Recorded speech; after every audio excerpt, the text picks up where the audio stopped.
Ghana Talks Radio. Ghana Talks Radio. Ghana Talks Radio. And social media. Boost your brand during prime time. With Ghana Talks Radio, you can extend your reach across digital platforms. Ghana Talks Radio is not just a station, it is a community hub where your brand becomes part of the conversation. Join us in fostering connections, celebrating culture, and making a lasting impression. For customized sponsorship packages and enquiries, email contact@GhanaTalksRadio.com or call +233 202 544614. Ghana Talks Radio, giving the youth a voice.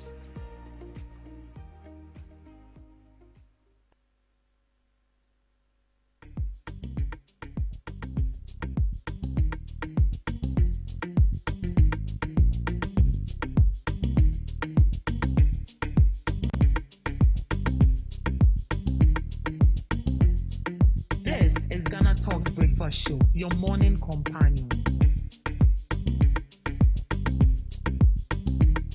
This is Ghana Talks Breakfast Show, your morning companion. This is Ghana Talks Breakfast Show, your morning companion. This is Ghana Talks Breakfast Show, your morning companion. Hello, Ghana. Good morning, Ghana. Good morning, lovely listeners of Ghana Talks Radio. It's yet another beautiful Tuesday morning, and you are welcome to the Ghana Talks Breakfast Show right here on Ghana Talks Radio.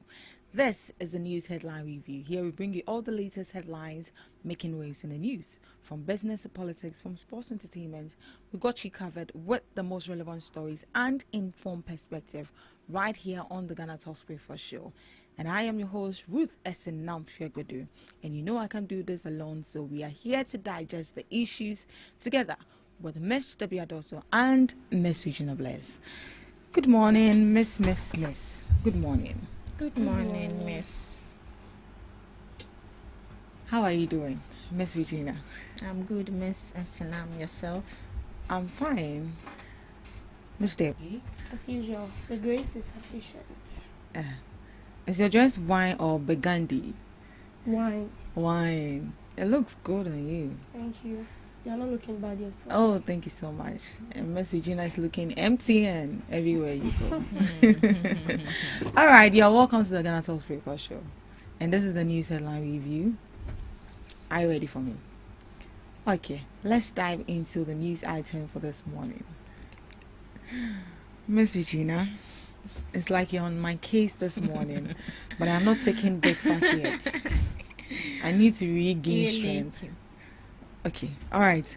Let's dive into our major news items for this morning. President Mahama grants amnesty to 998 prisoners across Ghana. President John Dramani Mahama has granted amnesty to 998 prisoners across Ghana, following recommendations by Prison Service Council and consultations with the Council of State. The decision, announced on Monday, August 18, 2025, was made in line with Article 72, Chapter 1 of the 1992 Constitution, which empowers the President to grant pardons or commute sentences. Out of a total of 1,014 cases recommended, 998 prisoners were approved for release or sentence reduction. The beneficiaries fall under specific categories, including first-time offenders, the seriously ill, elderly convicts, nursing mothers, and inmates serving death or life sentences. According to the statement signed by Phyllis Kwache Ofosu, Minister of Government Communications and spokesperson to the President, the amnesty covers first-time offenders, 787 persons, death sentences commuted to life imprisonment, 87 persons, life sentences commuted to 20 years definite term, 51 persons, seriously ill prisoners, 33 persons, prisoners over 70 years irrespective of offense, 36 persons, nursing mothers, 2 persons, petition cases, 2 persons. Now someone may ask, what is the presidential amnesty? The presidential amnesty is the constitutional provision that allows the president, acting on recommendations from the Prison Service Council and the Council of State, to pardon prisoners or reduce their sentences. The measure is often used to decongest prisons, address humanitarian concerns, and ensure justice is tempered with mercy, particularly for vulnerable groups such as the elderly, the sick, and nursing mothers. And that was our first story. President John Dramani Mahama granting amnesty to prisoners. And he did that based on the 1992 Constitution, which gives him the power to free some prisoners or reduce their sentences. And this is usually done to reduce overcrowding in prisons, show compassion to vulnerable groups like the sick, the elderly, or nursing mothers, and even give first-time offenders a second chance. In this case, President John Dramani Mahama has freed and reduced the sentence of 998 prisoners across the country, Ghana. That is it. Miss Regina, what was your first reaction when you saw this? Were you excited? Were you sad? Were you feeling insecure that 998 people have been freed out of prison? Okay, so I would say first reaction, not personally but to everyone would have a mixed reactions. Others would be happy, others would be sad, and others would also feel insecure. First off, this is a second chance for these prisoners to rebuild their lives. Secondly, as you are also saying, to decongest the overcrowded prisons. And lastly, to also give hope, or a renewed hope for these families who have long awaited the arrival of their loved ones. But one may ask, how well do you know these people? How well do you know that these people have changed? We know that prison center should be a correctional center. Yeah. But let's ask ourselves, is our prisons right here in Ghana a correctional center? The only thing I know is these people are being subjected to pain, torture, and all that. But most of these centers do not even give the needed training they need to give to these people. So at the end of the day, if they come out, what are they coming to do?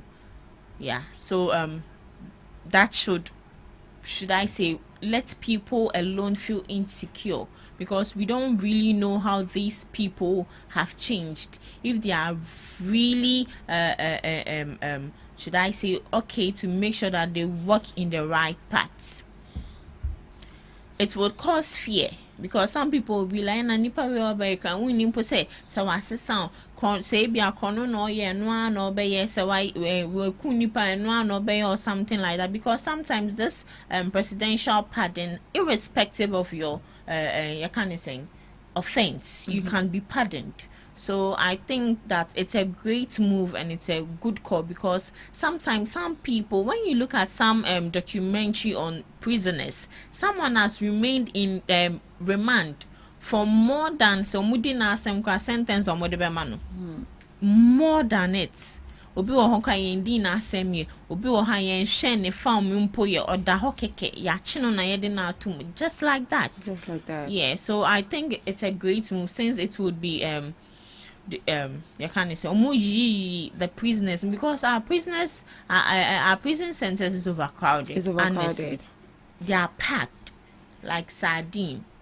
We've not been there, but from what we see online, from what the people who are bold enough to go there to talk to these people see, that is what we are based on and talking about. So I think aside that, it's a good move, but they should make sure that these people or massacre pampa or a training should be given to them. To make sure that when they come out, they have something to rely on and they wouldn't go back to their old ways.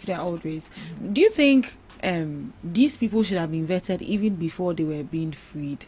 Because it's like, I wouldn't say they picked by random, but they look into your case.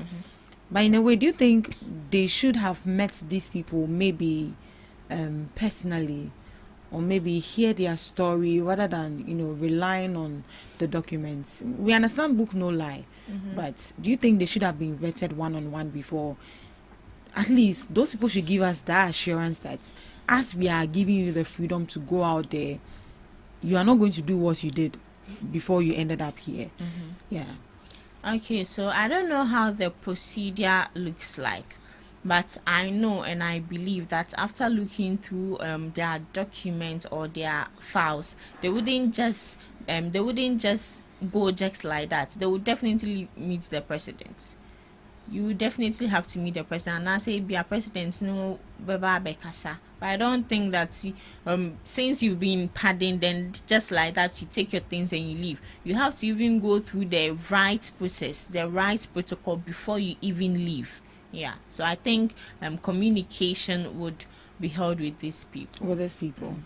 Miss Debbie, do you think that these people that they've been given that freedom, or they've been freed from prison due to presidential pardon, and one of the goal of giving these people or freeing these people was that the prisons are overcrowded?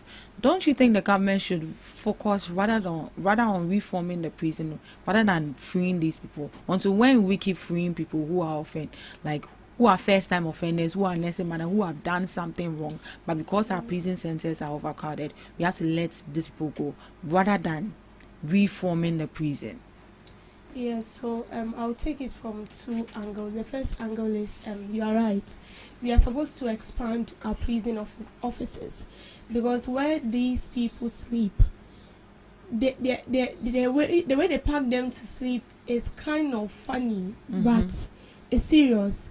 Where your head is, someone's leg is there, and where someone's leg is, another person's head is there. So automatically you are sleeping under the butt of someone, and which is not nice. Like they are they sleep. They don't sleep flat. They sleep with their side, and it's kind of a pity. And every day we have people being arrested for something they've done wrong, and they have to be jailed. So with that part, the government needs to expand these prison where these people are being kept. And I can remember back then in 2021, the Church of Pentecost, I think they built a prison office, and then they dedicated it to the government. And people were bashing them and all of that. But it's needed. It's not as if we are building it for people to commit crime and come. But as long as we are in the world, these things are bound to happen. But one thing we should also understand is that Article 72 Clause 1 states that any president that comes into office, you are supposed to grant amnesty to a number of prison of these people that has been jailed. So it's something that is in the constitution. Every president that comes on board, they're supposed to do that. But did we see that? Yes, we saw that in the previous administration. Akufo-Addo granted amnesty to some prisoners. He did. Every president that comes on board, you are supposed to do it. So would you agree that it's politically motivated? It's not. Granting amnesty to prisoners is not politically motivated. It has nothing to do with politics. No, it's something that has been stated. And even if these people are supposed to be allowed to go free, we have prison officers. They go about looking for, I'm not sure they just go and they said they will tell you that, the government is granting amnesty to 992 people, and all of a sudden no, they look through, they pick people. They know people who have been there. You stated 20 years and above. Some people have been there for 30 years. But there are some people that they are supposed to be there for life. Yes, some are for supposed life. to be shot to death. Yes. But they freed all these people. Yes. And these people, I believe they did something wrong. That is why their punishments was actually intense. And now you are leaving these people to go scot-free. Don't you think it raises an eyebrow for security issues? They are not allowing the people to go scot-free. The prison officers are picky. We have people who are in the prison for something they know nothing about. I don't know whether you've been following. There is this man that goes to the prison to talk to prisoners. Sometimes you hear people's story, and then you get to know that they are there for something that is not even, sensible. But they've been arrested because they don't have the money to hire a lawyer that will stand in for them. So the prison officers, they are picky. They don't just go in.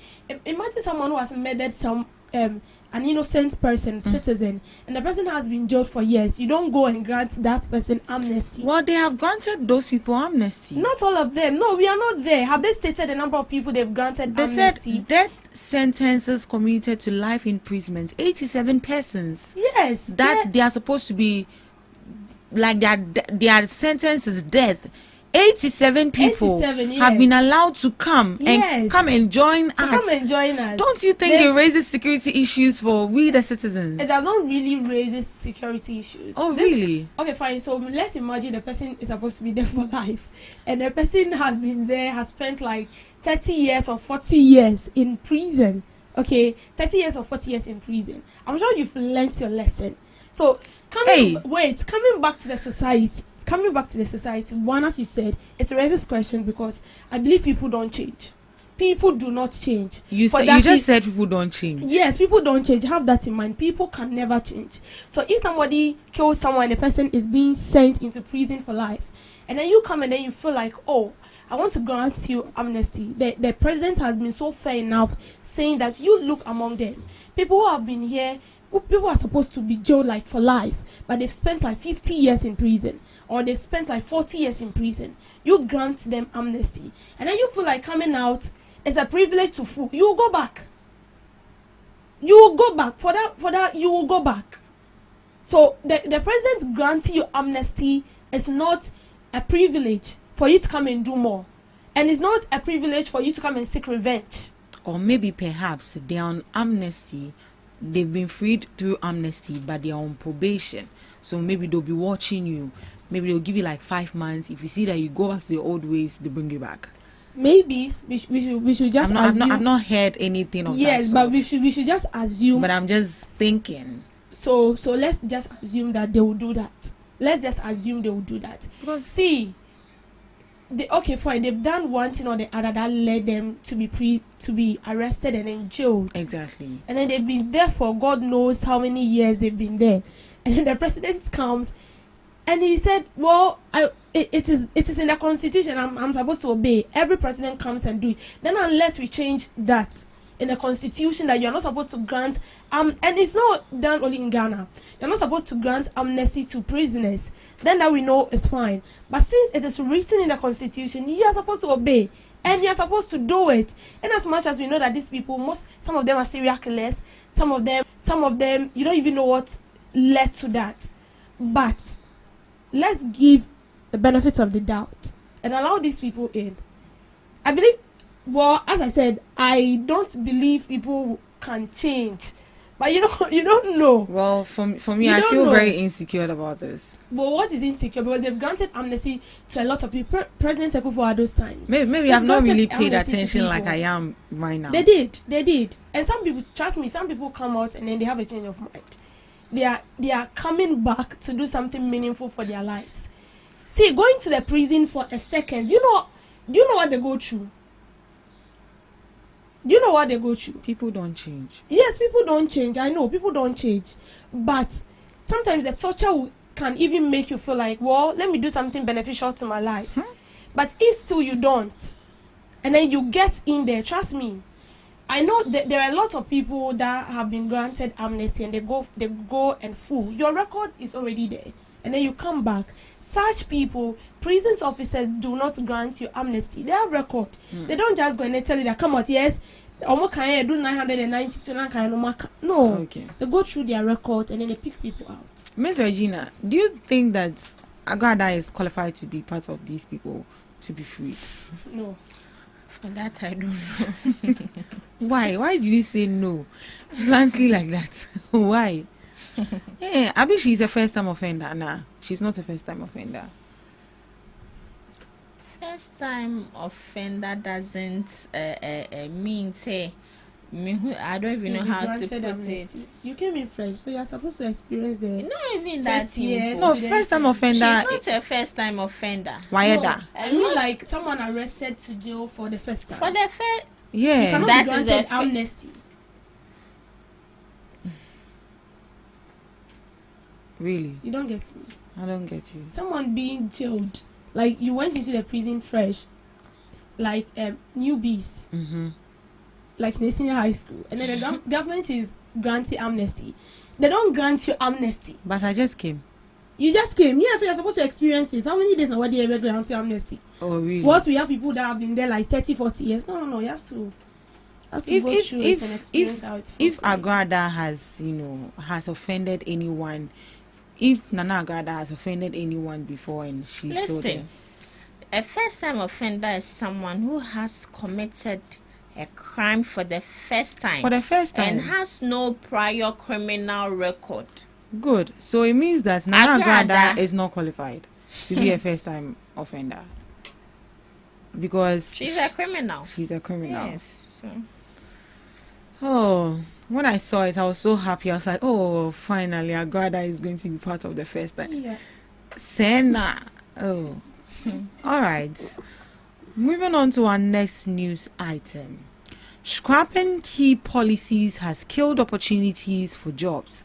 Afenyomakin slums Mahama.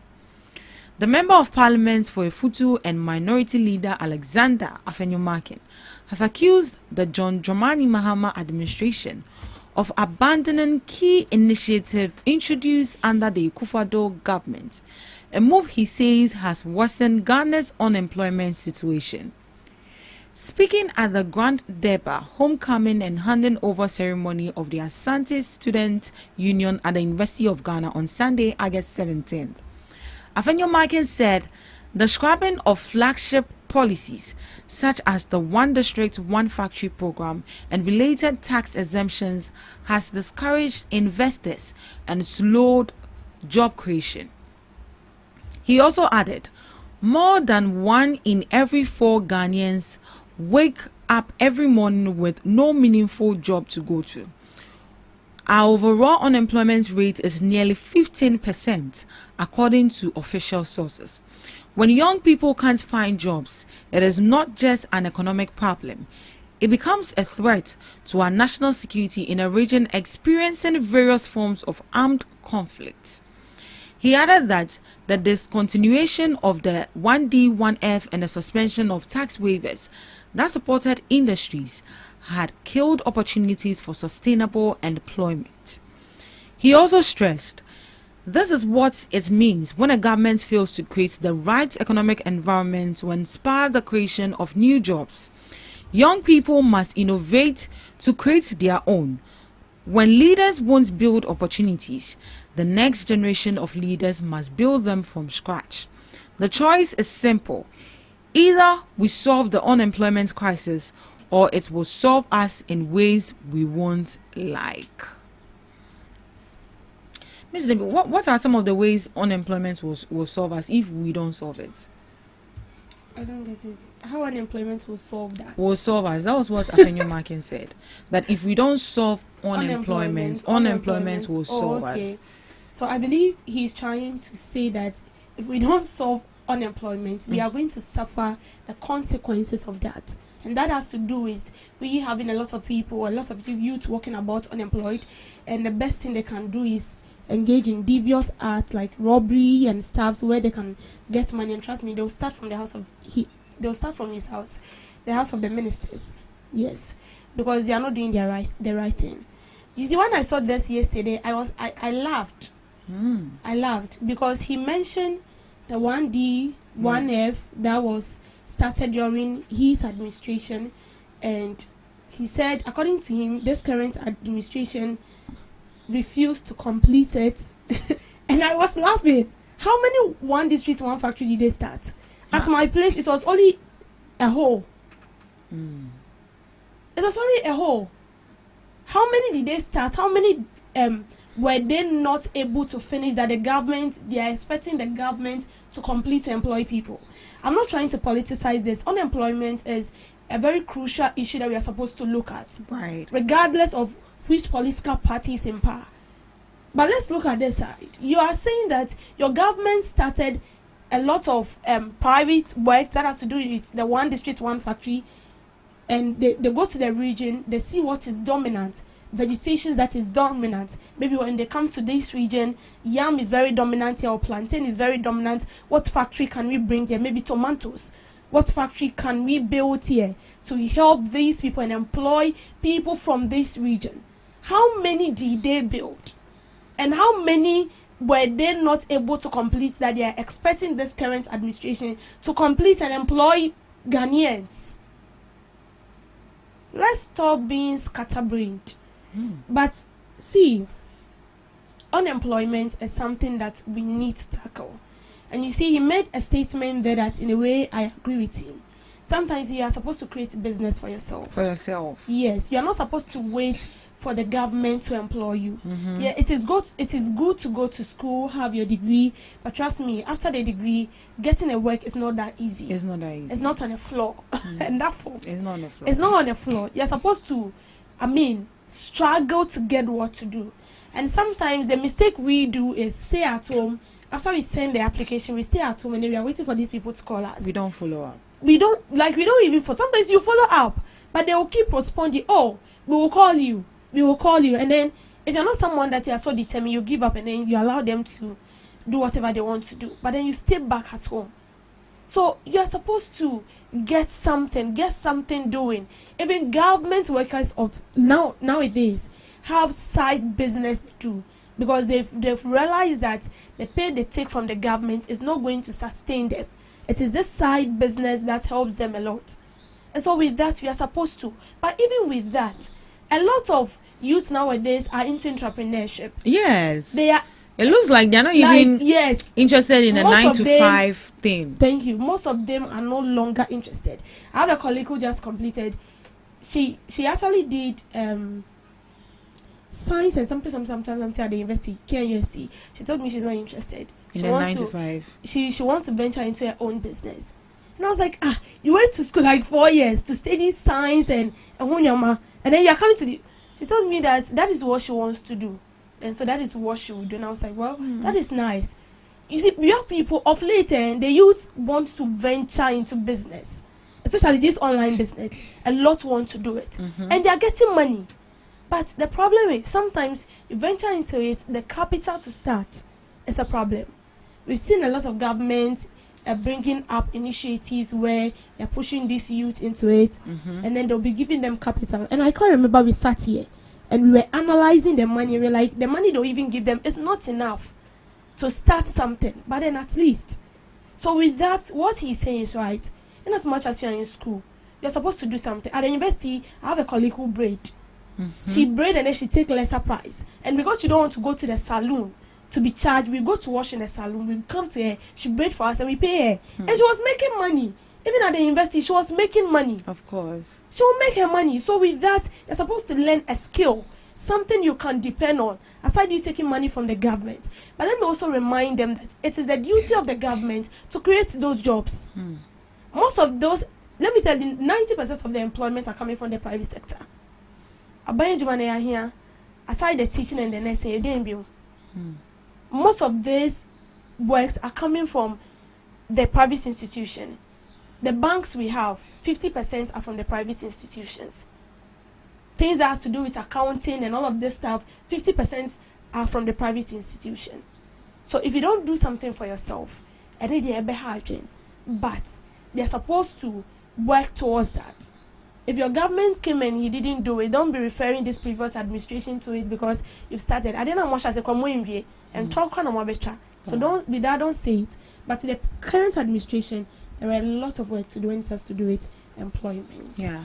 Miss Regina, do you think the 1D1F was delivering sustainable jobs before it was cancelled? One district, one factory, yeah.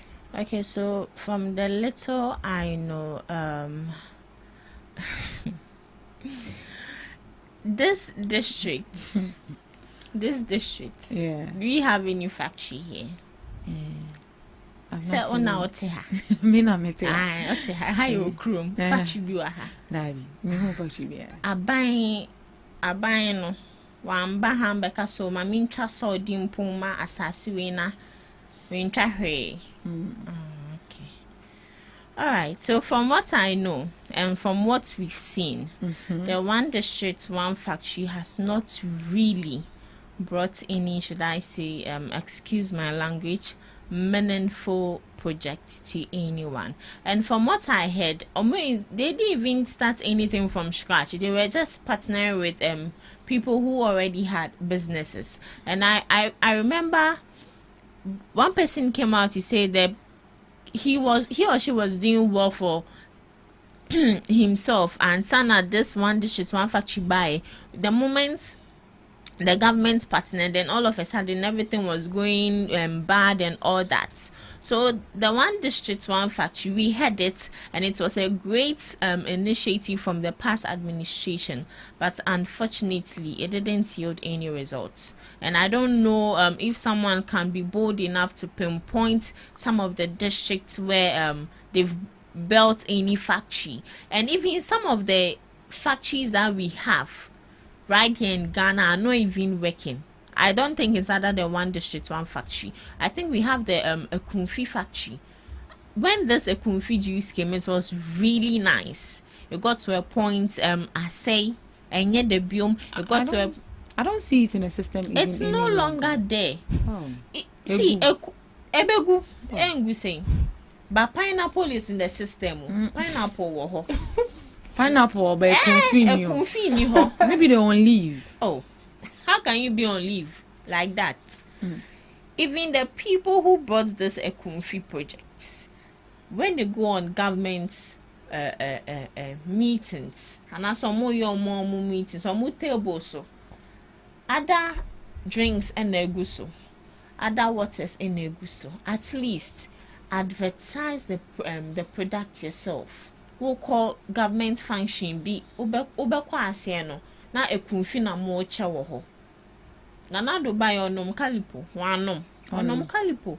So what stops you from advertising or even promoting the business yourself? I would say Ekunfi is one natural fruit juice that is very nice. Yeah, it was very nice. When you pineapple no another time what call a year friend say pine ginger. And you can feel then how natural it is, because you can still see particles of what is it? The pineapple and the ginger in it. That should tell you how natural it was, and it was very refreshing. Ube call traffic muno 6 in a pack, then you buy it. But now nothing of that sort. Then they come and tell us that there's no work. When they were there, which work did they bring? But with the statement he made, do you think it could be a political attack, or it's truly that? Truly that. It's truly, it could and be truly. This government has brought a lot of initiative that is helping. So you see his statement to be a political attack. My name him no. Oh, it's a thing, right? Baby. Scattering brain. You people, I'm not here. It's not truth now.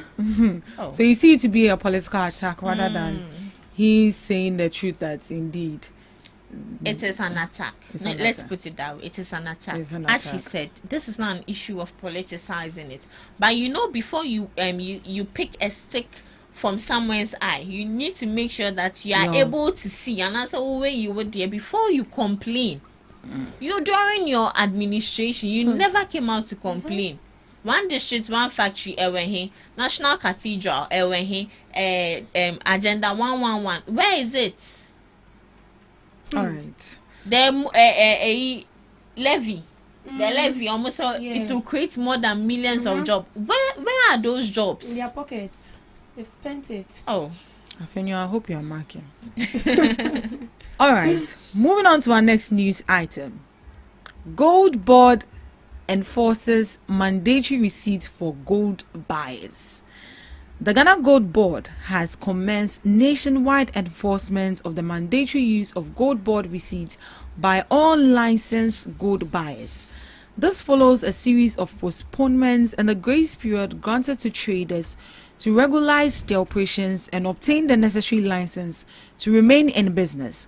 Gold Board, in statements released on Monday, August 18th, explained that the insurance of receipt is a compulsory requirement for all transactions involving licensed aggregators, self-finance aggregators, as well as Tier 1 and Tier 2 buyers. The measure, it said, is aimed at enhancing transparency and strengthening regulations in Ghana's gold trade. To ensure compliance, a task force and field inspectors have been deployed nationwide. Licensed buyers are required to make their receipt booklet available for inspection and fully cooperate with the inspection terms. The board also urged small-scale miners and gold traders to insist on receiving official receipts for every purchase transaction. It warned the failure by licensed buyers to ensure receipts constitute a serious offense, attracting sanctions that may include suspension or revocation of license. Additionally, Gold Board encouraged licensed buyers who require assistance in obtaining receipt booklets to contact its license and regulatory unit via dedicated hotlines. Good board. So the Gold Board has started enforcing the mandatory use of official receipt for all gold purchases across the country. Licensed buyers must ensure Gold Board receipt for every transaction. A move aimed at ensuring transparency, curbing illegal trading and tightening regulations of Ghana's gold sector. And now a task force has been deployed to monitor compliance and defaulters risk sanctions such as suspension or cancellation of licensing. This is the new initiative the Gold Board have brought on board, that you provide receipt for every transaction. And they said this is to avoid illegal trading and transparency for gold purchases. Ms. Debbie, share your thoughts with me. For gold purchases? Yeah. With company that are licensed by the government. By the government. That's nice. Because we know that, let me start from here. We know that gold, we generate a lot of revenue from gold, and we still have people, although we have the Gold Board and people are supposed to trade directly through the Gold Board, because that is the body that has been set up now. I believe we still have people that trade illegally from the Gold Board, and so them issuing a receipt after transaction is being done, I think it's a nice initiative they are bringing on board that needs to be lauded. And I believe this is to ensure transparency as well. Yeah. Because a lot of these mining companies are private companies, and some of them are not even owned by Ghana. But because they mine in a country and they mine on our gold, there is a percentage they pay to the government. And there is, even if you go to sell it outside, it has to be in the knowledge of the government. And so if you don't issue a receipt and then you come telling me that, oh, maybe in the course of the year, this was the gold we mined, this is what we sold, and this is what we are bringing to you, how am I going to be sure? How am I going to know that you're actually telling me the truth? Right. And so when you come and then a receipt is being issued to you, then it means that this is the right transaction that went on. And in case of incasity, issuing a receipt is for future purposes. Even in the schools where you pay fees and you receive receipts, they will tell you not to tear it, because the person you pay the receipt to might not even detail the payment you made. And maybe in the near future, they will tell you that you didn't pay the fees. And sometimes you have to issue the receipt to tell them that this is what I paid. So you don't find yourself wanting. It has happened to me at the university before. So you don't find yourself. I've paid. Yes, I was going to write exam, and thankfully, I was with my receipts. That was what saved me. If not, I will have to repay it again because they didn't detail it. And so issuing a receipt is good, both for the benefit of Gold Board and both for the benefits for the company that receipt will be issued to. And as I said, for transparency and for future purposes. My take. Your take. Miss Reggie? Yeah. Talk to me. My take. Yeah, your take. All right. When you go to the bank, after every transaction, you are being issued a receipt and a formal receipt for that matter. So I think this is a great move, especially to curb the sale of illegal sales of gold. And I don't know how they'll do this, but what of the black markets? People, when you go to the black markets, for example, these people, I'm not sure they would you can't say issue any receipt to these buyers, and there are some people who would still want to purchase from this people, the black market, for example. So I'm quite skeptical how they would make sure that they tackle those people, because in a way those people are very smart. And how would you even know says nipa no tongo no nedema? How would you know say the person bought the gold from this person? So in as much as it's a great call, I think they also need to check that, because looking at the dollar on our site states 10 cedis and some coins. But when you go to the markets, when you go to Accra example, the dollar is not 10 cedis. They sell it at their own rate. At their own rate. 20 cedis. Why should it be so? Why should it be so? You see, why should it be so? So when you are tackling an issue, you need to tackle the root cause and also the surrounding of it. Surrounding of it. All right. Thank you so much for that beautiful submission. And this is where we draw the curtains for the news headline review. Up next, we have Debbie Skrill.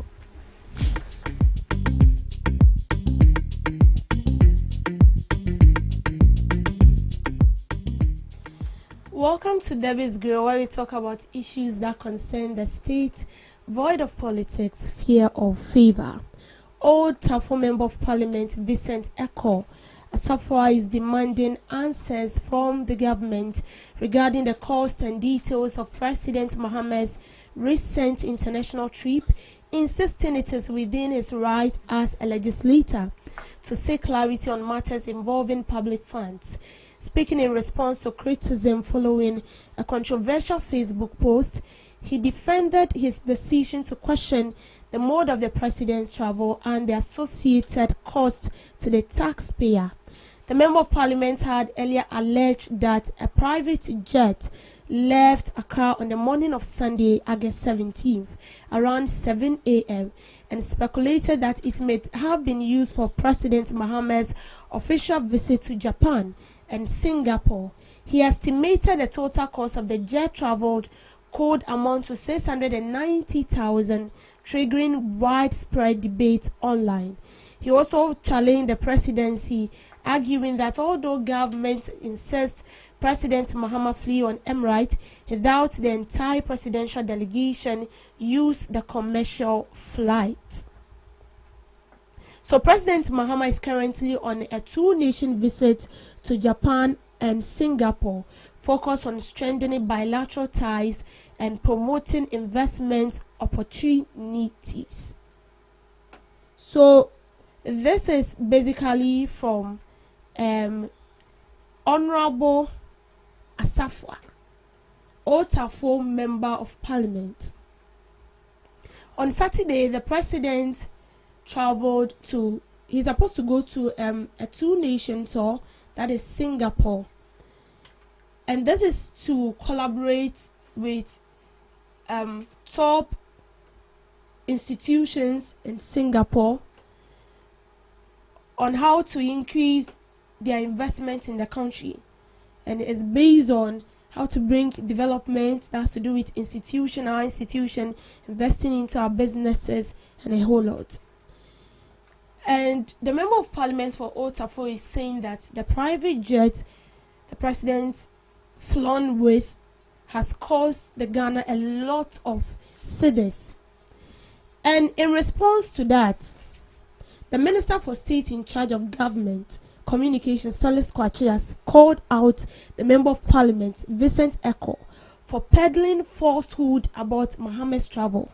According to him, his claims that President Mahama have traveled abroad on an expensive private jet is a shambolic propaganda. He has alleged on Facebook that Mahama has rented a luxurious private jet, which is estimated to cost about 15,000 per hour. So this is Minister of State in charge of government communication, Felix Kwachi, responding to him and saying that what he is saying is wrong. Now this is what I want to say. It is very sad to bring out an information with your own calculations. Okay, so fine. We are in a country where we've seen people hiring a private jet that cost the country 18 million. No one spoke about it. And that 80 million private jet was to go and borrow. It's not as if you are going in to collaborate with anybody. You are going in to borrow. And after we came out to question, why will you hire a private jet at the expense of the taxpayer? 18 million. They said, oh, the Falcon we have has an issue. There was no battles in the Falcon. And so that was the previous administration. The previous administration, they are supposed to hire a private jet. And let's look at this. A private jet, per my knowledge and per what I've read, is more expensive than a commercial jet. Let's note that. A private jet is way far more expensive than a commercial jet. Former President Akufo-Addo traveled with a private jet.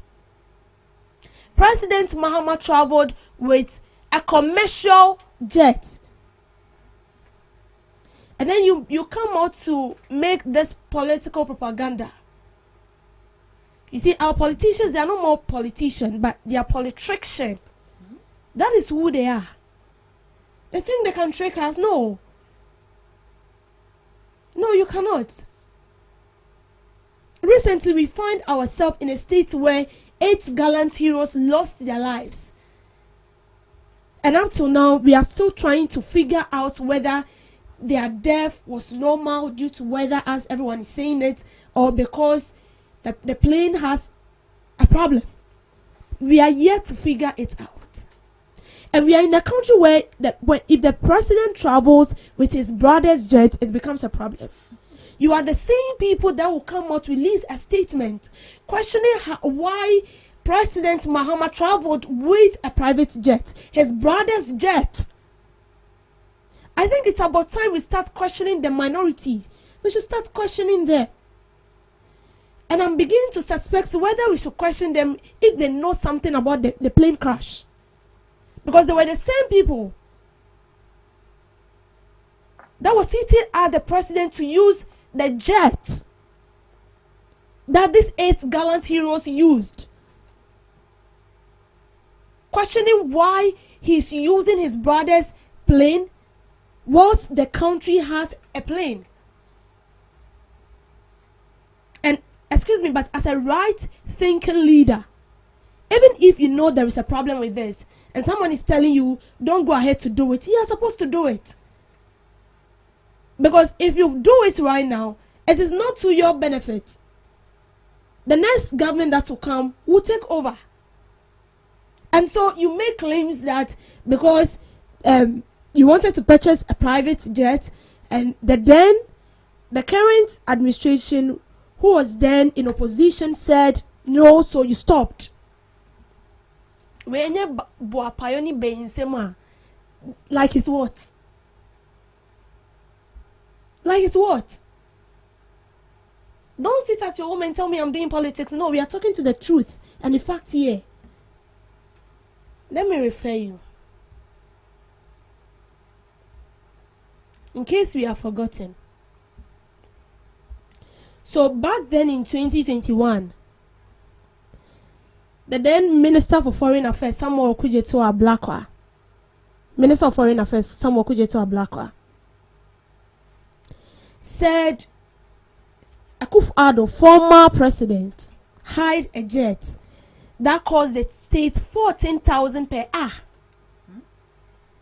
14,000 per an hour. An accumulative 3.46 million. And this has stirred controversy where he alleged that President Akufo-Addo hired a private jet at the cost of 2.8 million, on his travel to France, Belgium, and South Africa at the expense of the taxpayer. And I remember he filed a question in Parliament concerning this.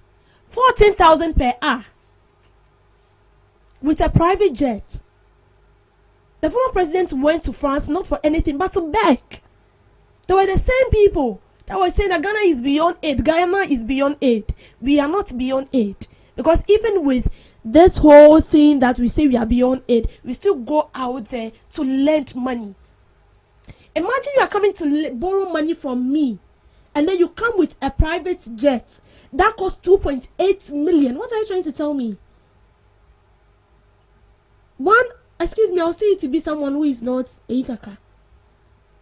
Because if you have that money to hire 2.8 private jet, why should you come borrowing money from me? It means then that we have money in the state. Which these same people complain to us that there was no money. But they were flying. And the president traveled with an Emirate commercial plane. You are complaining, bringing out records that do not even tally. If you want to trend on a positive note. If you want to be like someone could to a black, or maybe you have to go back and do your homework well, because he speaks with facts, and you are supposed to do same. Member of Parliament for Otafo. Maybe you are supposed to do your homework very well. So what do you want the president to do now? Because when he does this, you say hey. When he moves to this direction, you say hey. So he should do what? You people don't want him to travel with his brother's plane. And now he went with a commercial plane. You are complaining that he's supposed to state. I was listening to him. He was supposed to state the plane he flown with, the money it cost, the number of people he went with, and I was like, look at this. This is people we call intellectuals. This is people we respect. And this is what they are doing. No one can trick us in this country. We are above it. It took the grace of God, like the RIP will be written boldly on the picture of our president. This is Ghana Talks Breakfast Show, It your morning took the companion. grace of God. And now that we've lost these people, this is what you do. This is the best thing you can do. To call on the president and tell him that you have spent a lot of money, blah, blah, blah, blah, blah, blah, blah. And you think we'll sit back and applaud you because you are doing great. You're doing massively well. Don't forget, the safety of the president lies on us. If something should happen to the president, we will bear the cost. He's going to Singapore not for his own benefit, but for our benefit. You are the same people that are complaining that this and this, and your employment are same. We cannot do it alone. So please, if you think you come out to make a statement without quality facts, please don't come out and talk, because we have record. This is it. Your president was flying around, bathing in the air, borrowing money. In fact, you messed up the economy. You messed up everything. You're not supposed to even talk, but you're still making noise because of democracy in here. You see, democracy is not good for Africans. Thank you for making time with me on Debbie's Grill. Thank you so much, Miss Debbie, for that, girl. Next time, get your facts right before you make any statements. I think those people should be arrested for misinformation. Today in history, it's Miss Virginia Bless. Today in history, 1962. At the Accra Sports Stadium, Ghana hosted Real Madrid, who were at the time Spanish champions, former European champions and intercontinental champions, and drew 3-3. Charles Kumi Jenfi became coach in 1961. In 1963, on August 19th, Ghana also won the African Cup of Nations for the first time on home soil. Benjamin Banike wrote to Thomas Jefferson. Benjamin wrote to Thomas Jefferson on this day, 1791, urging him to consider the injustice of slavery and the right of African Americans. The letter was prompted by Jefferson's position on slavery and his role in the newly formed federal government. Benjamin also included a copy of his newly published almanac with the letter. This event, CIA-assisted coup overthrows government of Iran. This event saw the ousting of Prime Minister Mohammed and the reinstallation of Shah Mohammed as the ruler of Iran. The coup was orchestrated by the CIA and British intelligence. 1991 attempted coup against Gorbachev. The Soviet coup attempt, also known as the August coup, was a failed attempt by hardliners of the Communist Party of the Soviet Union to forcibly seize control of the country from Mikhail Gorbachev, who was Soviet president and general secretary of the CPSU at the time. The Battle of Contreras. The Battle of Contreras, which opened the final campaign of the Mexican-American War, began on August 19th to 20th, 1847, with U.S. forces under Major General Winfield Scott clashing with Mexican troops. The battle, which took place near Mexico City, resulted in an American victory. Looking at some observances, this day is observed as World Photography Day. It celebrates the art, science, and history behind pictures. The day was first recognized in 1991 to commemorate the invention of the daguerreotype, a photographic process developed in 1837. Since then, photos have evolved. It is an internationally recognized day for photographers to share their world with the world through a single photo. Single photo. International Orangutan Day. It is a day dedicated to raising awareness about the plight of orangutans and the threats they face, particularly habitat loss due to deforestation for palm oil plantations.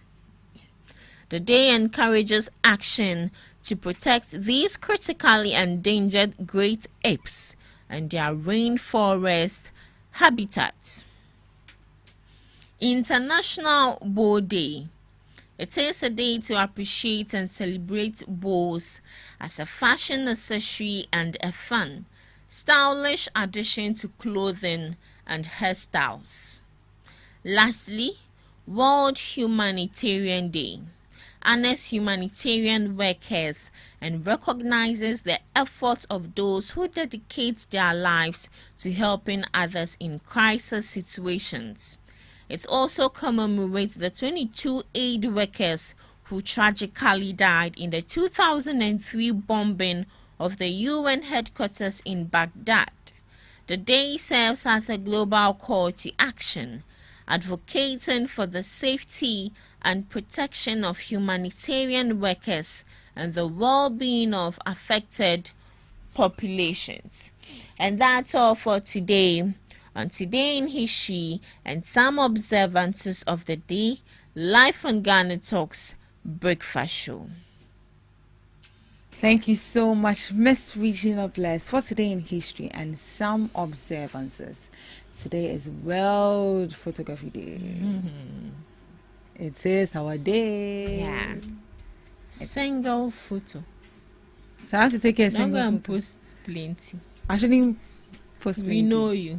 Don't post plenty. Just there's a single photo. So I should post just one photo. Yeah. A single photo I feel that you really love, and it also tells a story. I know behind every picture there's a story attached. All right, manager. Thank you so much. That was on my manager. Which manager? Message in place. Thank you so much for joining us on the first segment of the Ghana Talks Breakfast Show. Right after this, we'll be coming up with the news shortly. Please stick and stay with us. Are you ready to amplify your business or brand's reach and make a meaningful impact in Ghana and beyond? Partner with Ghana Talks Radio today to connect with a diverse audience across Ghana and beyond. Elevate your brand through on-air promotions and social media. Boost your brand during prime time. With Ghana Talks Radio, you can extend your reach across digital platforms. Ghana Talks Radio is not just a station, it is a community hub where your brand becomes part of the conversation. Join us in fostering connections, celebrating culture, and making a lasting impression. For customized sponsorship packages and enquiries, email contact@GhanaTalksRadio.com or call +233 202 544614. Ghana Talks Radio, giving the youth a voice.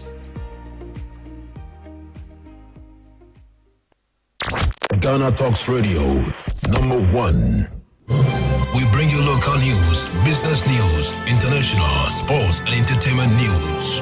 Right here on GTR.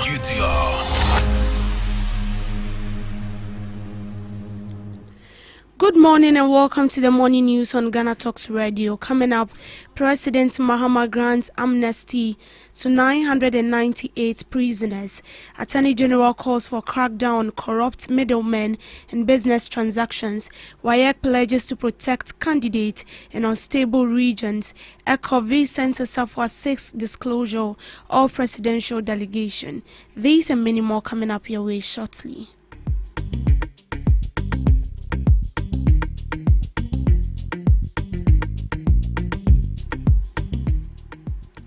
President John Dramani Mahama has granted amnesty to 998 prisoners across the country following the recommendation of the Prison Service Council in consultation with the Council of State and in accordance with Article 72 Clause 1 of the 1992 Constitution.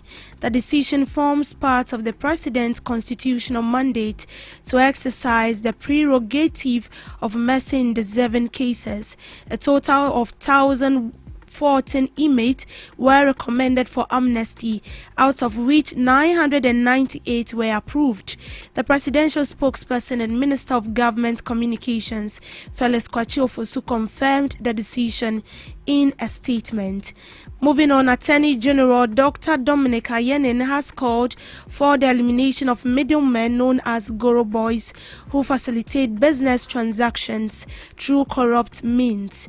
He made this plea during the swearing-in ceremony of a 10-member board of governors for the Office of the Registrar of Companies. According to Dr. Ayenin, they create parole systems that bypass official procedures, fostering an environment ripe for bribery and corruption. By using these middlemen, he believes the activity undermine efforts to promote transparency and good corporate governance in Ghana's business landscape. I also want to pledge that we have to eliminate the Goro Boys from the system, okay?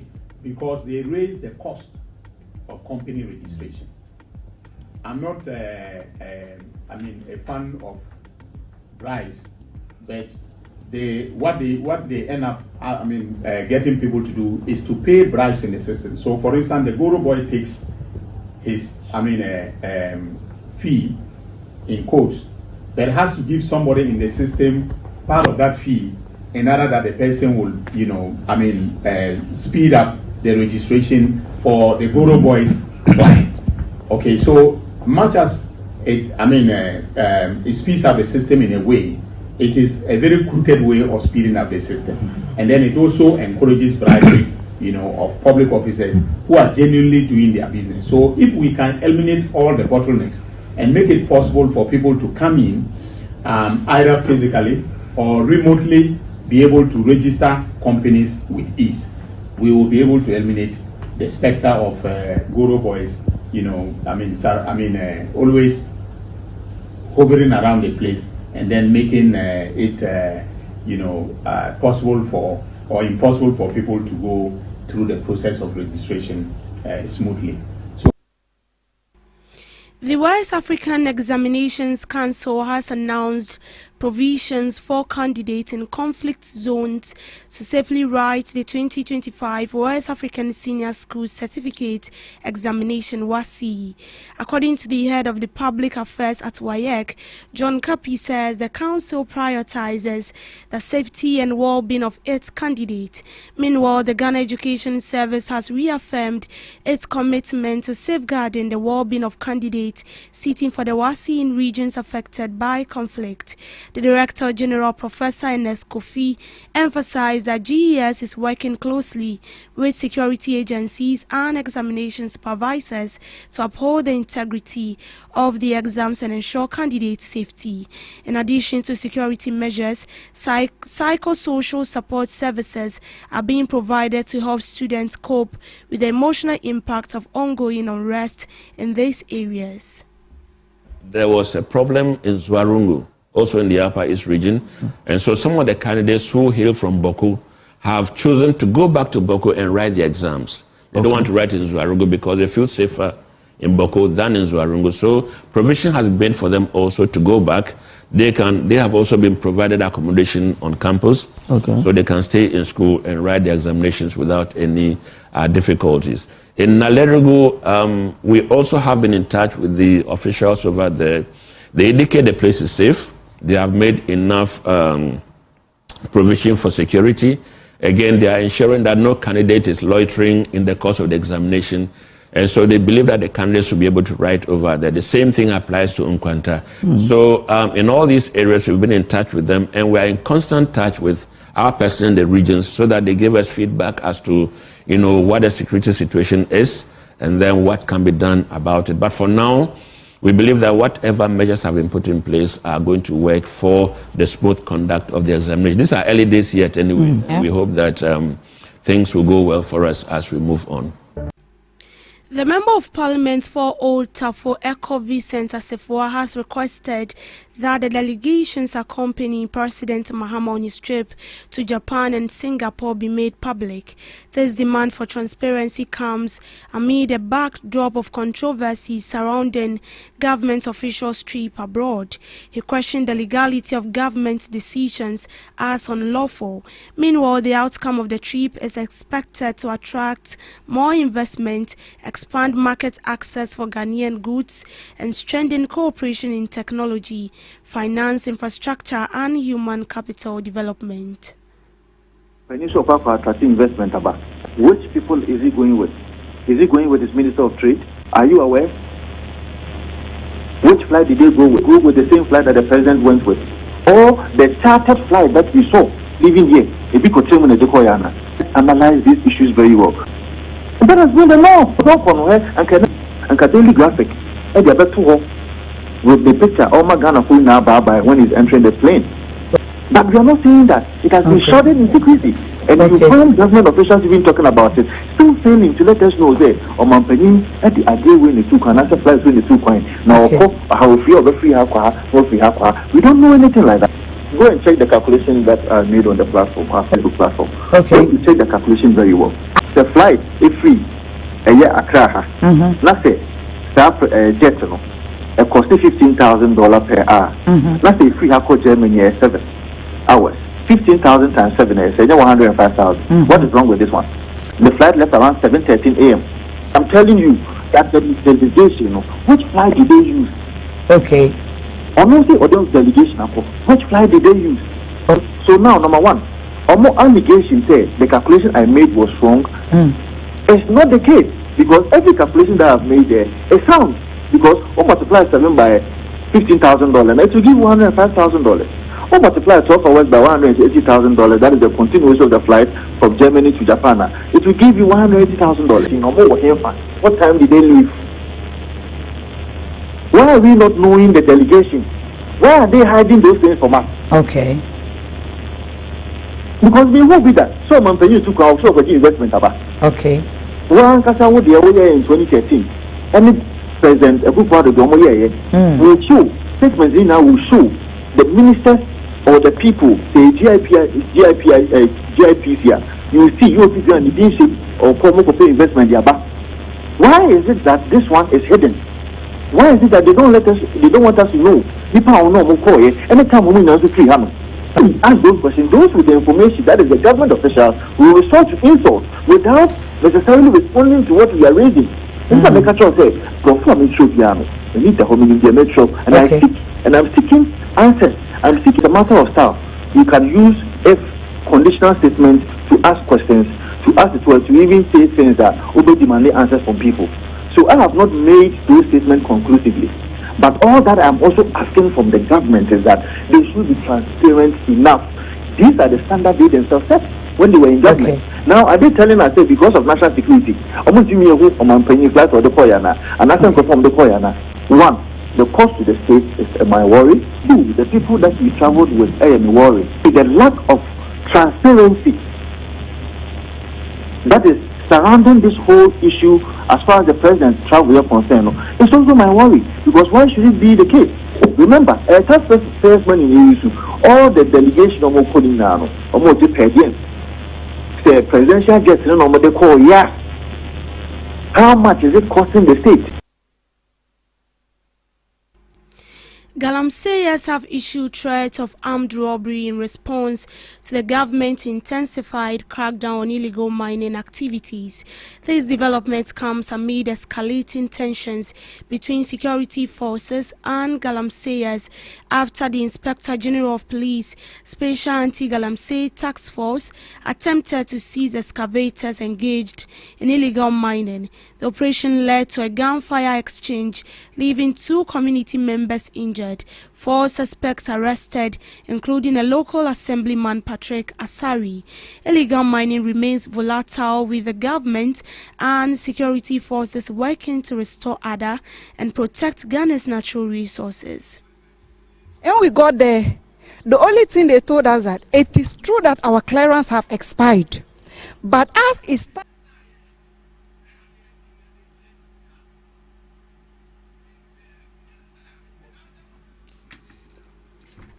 Over 7,000 nurses and midwives in Ghana are struggling to cope with 8 months of unpaid salary arrears. This has sparked widespread frustration and emotional distress. With that, the coalition of unpaid nurses and midwives representing the affected health professionals has staged protest and issued a distress call to President Mahama, pleading for immediate intervention. According to them, the prolonged delay has taken swift hit on severe financial hardship, with unable to meet basic needs. Now, there is nothing they can do for us unless they clear the ghost names from the system. It was very disheartening and they rendered us hopeless. What happens to the financial clearance they gave us? We are there caring for Ghanaians because we are equally citizens of Ghana and we are caring for our country, which the country doesn't care for us. We are now second option that they should clear ghost names before they can absorb us. It is really disheartening. It is disheartening. If it were to be their children that go to a different officer, then they offer them those statements, how would they cope? We are emotionally traumatized. Aside we not getting the money to cater for our needs, it is like psychologically we are tormented, and our work we should be psychologically fit, physically fit, and emotionally. You heard from some aggrieved nurses and business. Liquidity on the Ghana Commodity Exchange hit new highs in 2024, with trade turnover climbing past 24 million as maize and soya bean contracts drove record activity. Trading volumes doubled, rising 107% to 5,161 metric tons, while the value of trade jumped to 115% to 24.23 million from 11.29 in 2023. According to data from the 2024 Financial Stability Review, settlement value also climbed by 113% to 23.31 million, reflecting stronger liquidity and faster deal execution. The exchange says the growth was supported by higher market participation, use of aggregation funds, a T+1 settlement cycle, expanded warehouse infrastructure, and stronger trader confidence. By commodity, maize accounted for the bulk of activity, with volumes almost doubling to 4,604 metric tons. Soya bean delivered the sharpest gains, up to 190% to 512 metric tons, driven by rising demand from processors and export market. Price movement tracked demand fundamentals. Maize prices rose 34% to 4,396 per ton, while soya bean more than doubled to 8,311 on the back of strong export appetite and higher import costs. Prices for sesame and rice were stable, pointing to balanced supply and demand. On the infrastructure side, GCX expanded its warehousing network from 8 to 9 facilities, increasing storage capacity by 9% to 6,000 metric tons.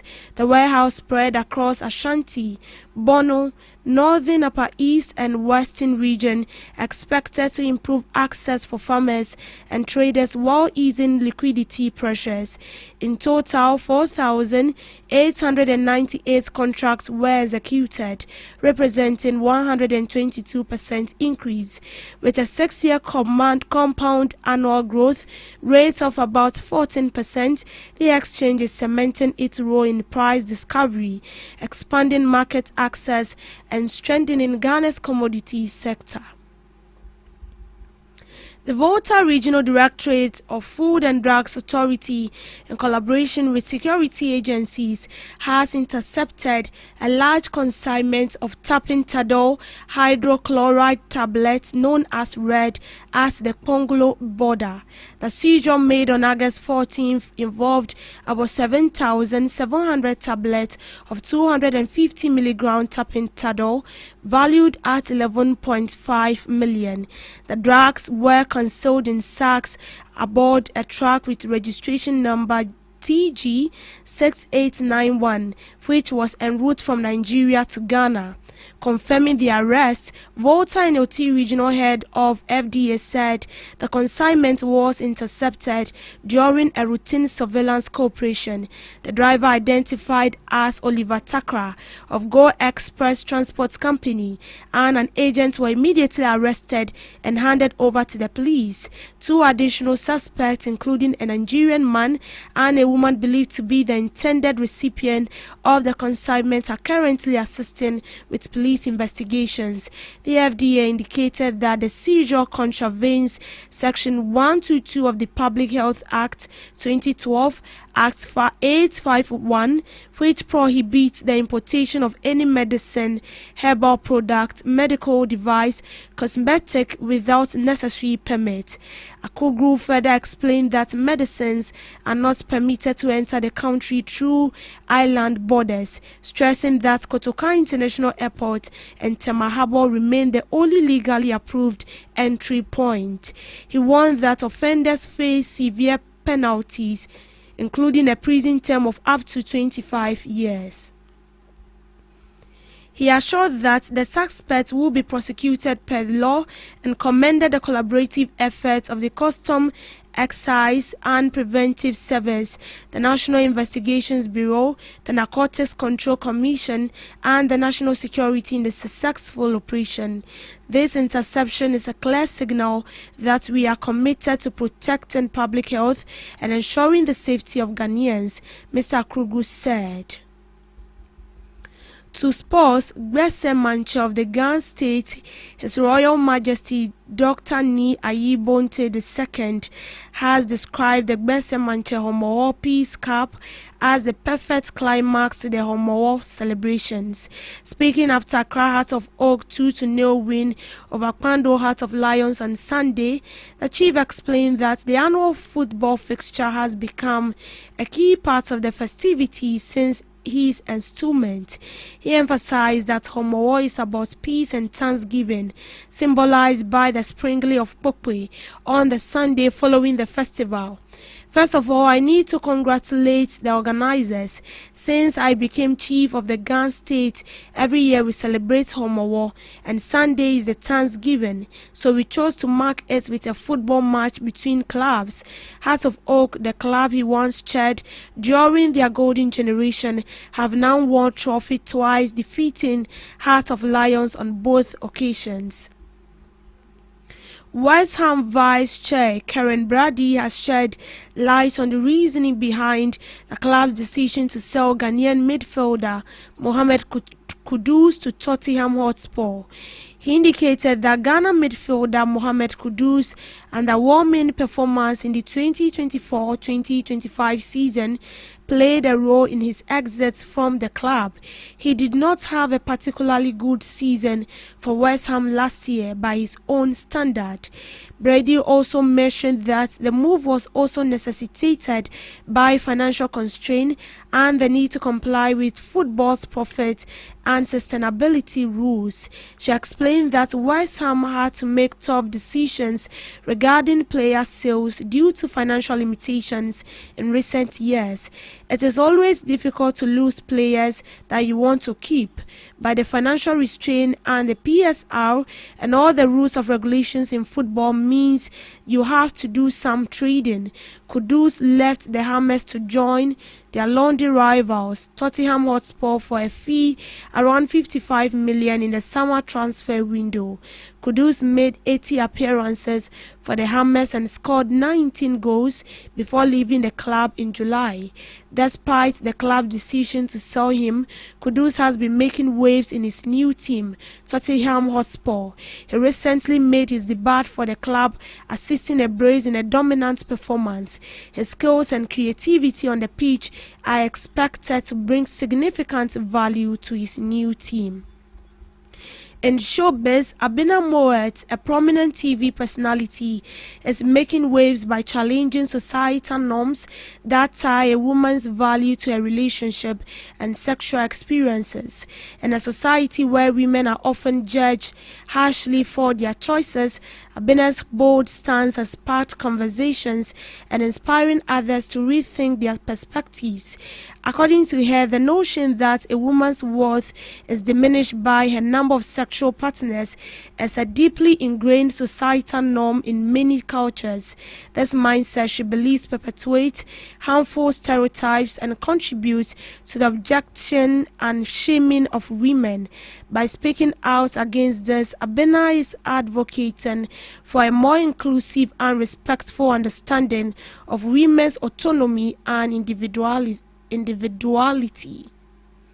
Whatever consequences you get from sleeping around as a man, you get the same from sleeping around as a woman. So when you say a woman's value is reduced because of the number of men they sleep with, I do not get it. You as a man, too, your value has reduced. If every man can be sleeping with you too. Now, you see, men will cheat just based on their whatever. But the moment a woman who said, I will die with you cheats on you, mommy, know that she's not coming back. That cheating you are cheating, I saying that she's cheating herself. To you, she's cheating herself. That woman made up her mind. The day she cheated on you was the day she realized that this thing is done. And maybe you might say that she will not come back again. I like the fact that now women are choosing themselves. Women are realizing that you see. Mm-hmm. I don't know for them, but when I cheat, I'm not cheating to hide it from you. I'm not coming back again. The day that I do that thing, right. I have set my mind that you and I, there's no coming back. There's no coming back. Mm-hmm. So if you find out, I do not care. Yeah.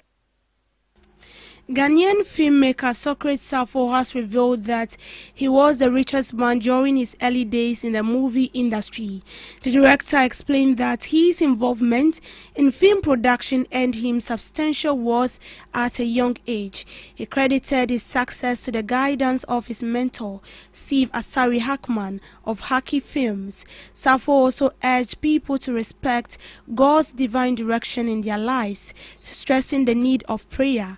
Socrates Safo is widely regarded has been very instrumental in policy making for Ghana's film industry. He is also known for his controversial and commercially successful productions in the late 1990s and 2000, which helped shape the growth of Ghanaian cinema and gave a platform to many actors and filmmakers.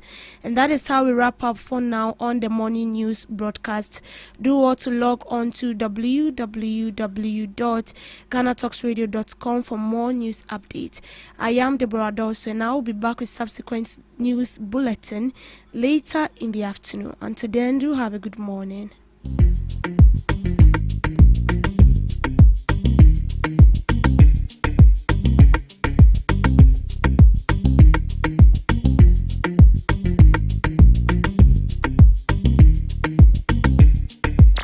Ghana Talks Radio, number one.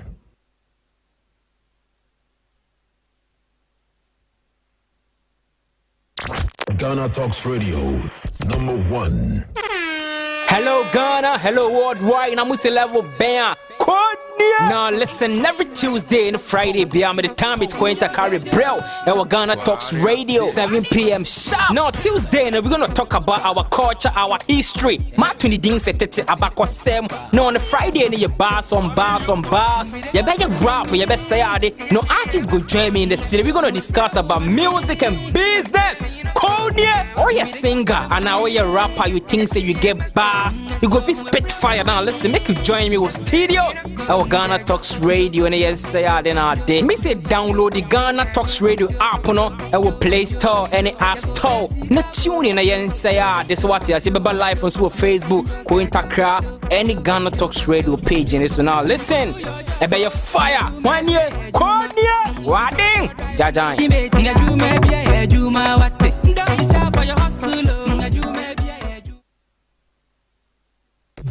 Are you ready to amplify your business or brand's reach and make a meaningful impact in Ghana and beyond? Partner with Ghana Talks Radio today to connect with a diverse audience across Ghana and beyond. Elevate your brand through on-air promotions and social media. Boost your brand during prime time. With Ghana Talks Radio, you can extend your reach across digital platforms. Ghana Talks Radio is not just a station, it is a community hub where your brand becomes part of the conversation. Join us in fostering connections, celebrating culture, and making a lasting impression. For customized sponsorship packages and enquiries, email contact@GhanaTalksRadio.com or call +233 202 544614. Ghana Talks Radio, giving the youth a voice. What do you want for breakfast? How do you want your breakfast? English breakfast, French fries. Koko Nikosi, alo komi kesheto. Wache. Well, Gobe is the real deal. Join us on Ghana Talks Radio. Let's serve you a buffet of breakfast. From news headlines review, current affairs to social issues. Entertainment, sports, and all the trending stories live on our mobile app and across all socials from Monday to Friday, 7 a.m. to 10 a.m. With me, Pakwesi Omare, Regina Bless, Deborah Adoso, and I am Esinal Fiagbedu. This is Ghana Talks Breakfast Show. This is Ghana Talks Breakfast Show on Ghana Talks Radio. Good morning to you, wherever you are listening to us and watching us from. My name is Pakwesi Omare, as the beautiful listener mentioned in there. And before we go into the discussions, yes, I know you've had a good time with the ladies on the newspaper review. They came your way with her grill. Regina came your way with her Today in History. And yes, they came back with the news. And now we are headed for the daily discussions. It's a Tuesday morning. It's a brighter day today looks much brighter than yesterday, which was very cloudy. For some time now, it's actually been very cloudy, and but we thank God, it's keeping us and our skins very cool. And looking at Ivan's face this morning, I can tell that he's been enjoying the weather so well. We will get into the conversations, and then we are inviting you to join up with the conversation, with discussions on all our social media platforms. It is Ghana Talks Radio on Facebook, on Instagram, on TikTok, and on X. Our YouTube channel is very active, Ghana Talks Radio. Our WhatsApp line for WhatsApp is 0202-544-614. 0202-544-614. You can send your comments, your views, and your suggestions through there, and we will get interactive. Ivan. Mr. Mari. Good morning, sir. Good morning. How have it been? How has it been? By God's grace, it's quite interesting and fascinating. Sure. Yeah, things are normal. Things are normal. Okay. Yeah, I think I would say we are still enjoying the breeze. I'm quite surprised today it didn't rain as it used to, or it has been for quite a while some time now. But I think I like today's atmosphere as well. Probably, maybe we'll have a very calm weather today. Yeah, let's hope so. And I hope my other panelists will also be very calm and they will articulate their issues without any form of sure. But I know Ken. As for Ken, Ken, you know his agenda. I know. However calm he may be, at the end of the day, he will definitely he will do the thing before the show. One thing I can promise is that Ken will hear about this, but it won't come from me. But he will definitely hear about this. Oh, I have no problem. I know definitely he's watching, and by the time he gets here, he would have heard whatever I have said. You've said already. But that's been apart. I think it has always been very interesting, and on the beautiful Tuesdays, because we enjoy ourselves. We share our opinions and thoughts without fear. Sure. And without favoring anyone. And whatever we say as well too, I think it is in the best interest of the nation. That is why we speak our mind, and we speak it as it's supposed to be. Yeah. Great. I know you that's your road. The Pokwase in somewhere. I think some few days ago, the GPRTU came out with a strike threat that if government fails to do something about that road, they are going to park their cars, and then we'll see. And it was a nationwide strike, not just those who use that road. And then yesterday, quite interestingly, we saw the contractor resume work. And I listened to the accountant general who spoke about the payment plan and all that. Then he said that they've made full payment to the contractor, which is about $807 million. Wow. You see, let me use this opportunity to thank the road minister, the president of the republic, and let me say the finance minister as well for listening to the cry of the people. Because that particular stretch of road became a death trap. Moving from in Sawom to let me say Pokwase, which is supposed to take you like 30 minutes or so. At 30 is even much. 30 is much. You see, it became a death trap. Because when it rains, there is a problem. If it doesn't rain and it's shining, there is a problem. So the people over there were very discomfort. They were feeling uncomfortable.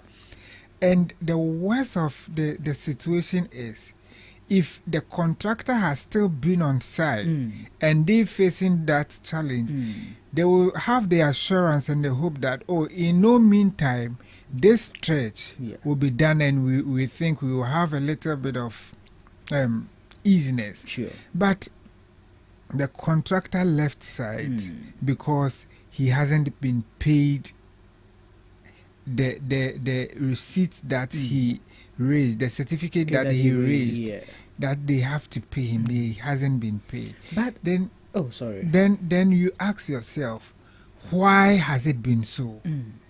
Because I also keep asking why, and the reason I asked that was, they made us understand, I think in 2023, that about some $700 million have been allocated for all these roads.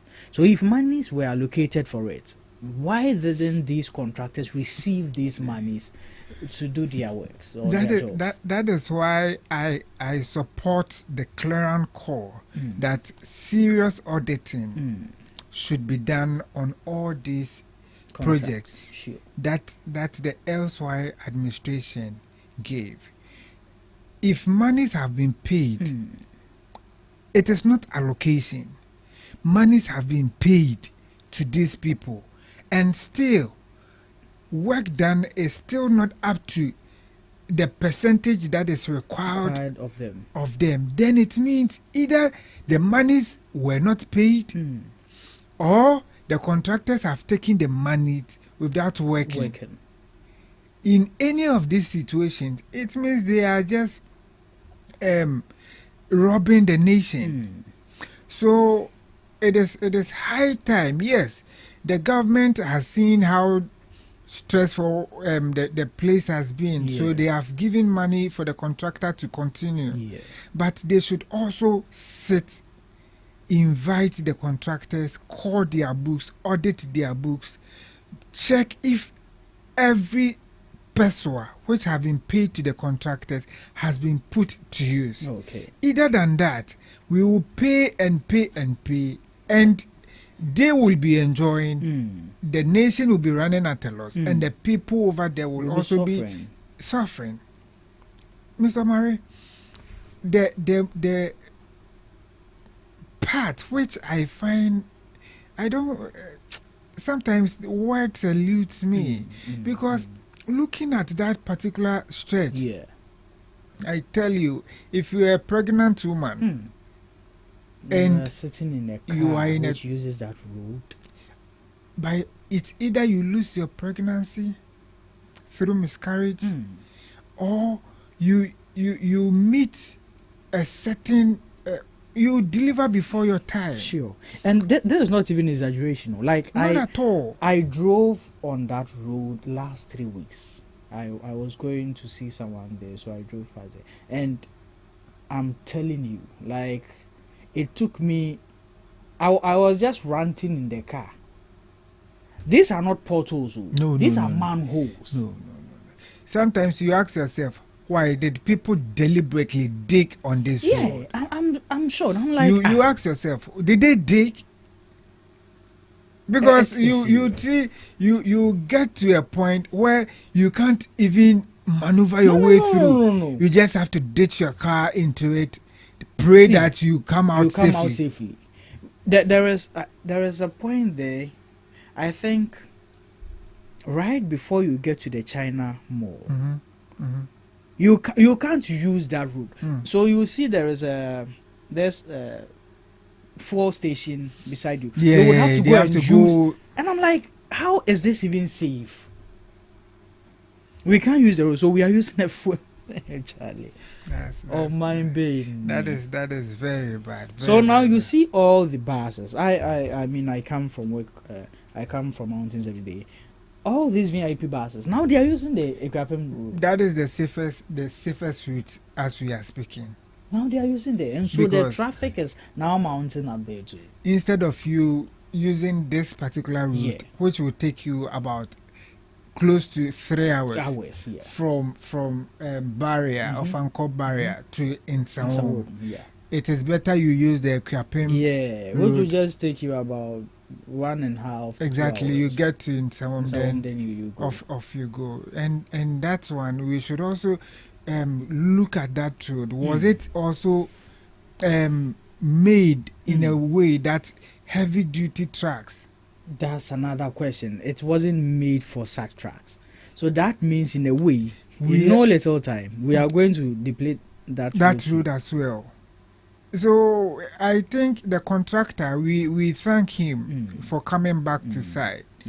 And today, as I said, I even did not expect to come to get here that early because of the time I woke up. But from my observation, I can confidently say the journey was very smooth. Wow! Unlike previously where you have to go through a hectic period before getting to this side. Today I had a very smooth journey from Insawam to this place. So I can say things are in shape, and the contractor, the government should also do their possible best so that things will be fast tracked. Okay. And we will be able to, or they will be able to finish on time, and they will also be able to have the people at heart as well, so that whatever that they do, it won't be something that will cause a lot of problem to the commuters, that is one, and to the residents also in that particular area. All right. Thank you there, Ivan. We are fortunate to have the two other gentlemen join us in the studio, and the persons of Kennedy and Prince. Prince speaking for the NDC, Kennedy for the NPP. Welcome, gentlemen. Thank you, Omari. Hey, Prince, me who are see our phone now to two. Papa. Kennedy, don't say anything. I haven't invited you into the conversation. Good morning to you. Good morning to our viewers or listeners. You know, it's been a pleasure always coming out around. Because I remember banting, I said, "What a nice son."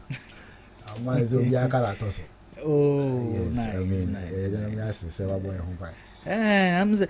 1 week pa me hu Kennedy, me hu ne no be me hu say skin no asesa kra ase.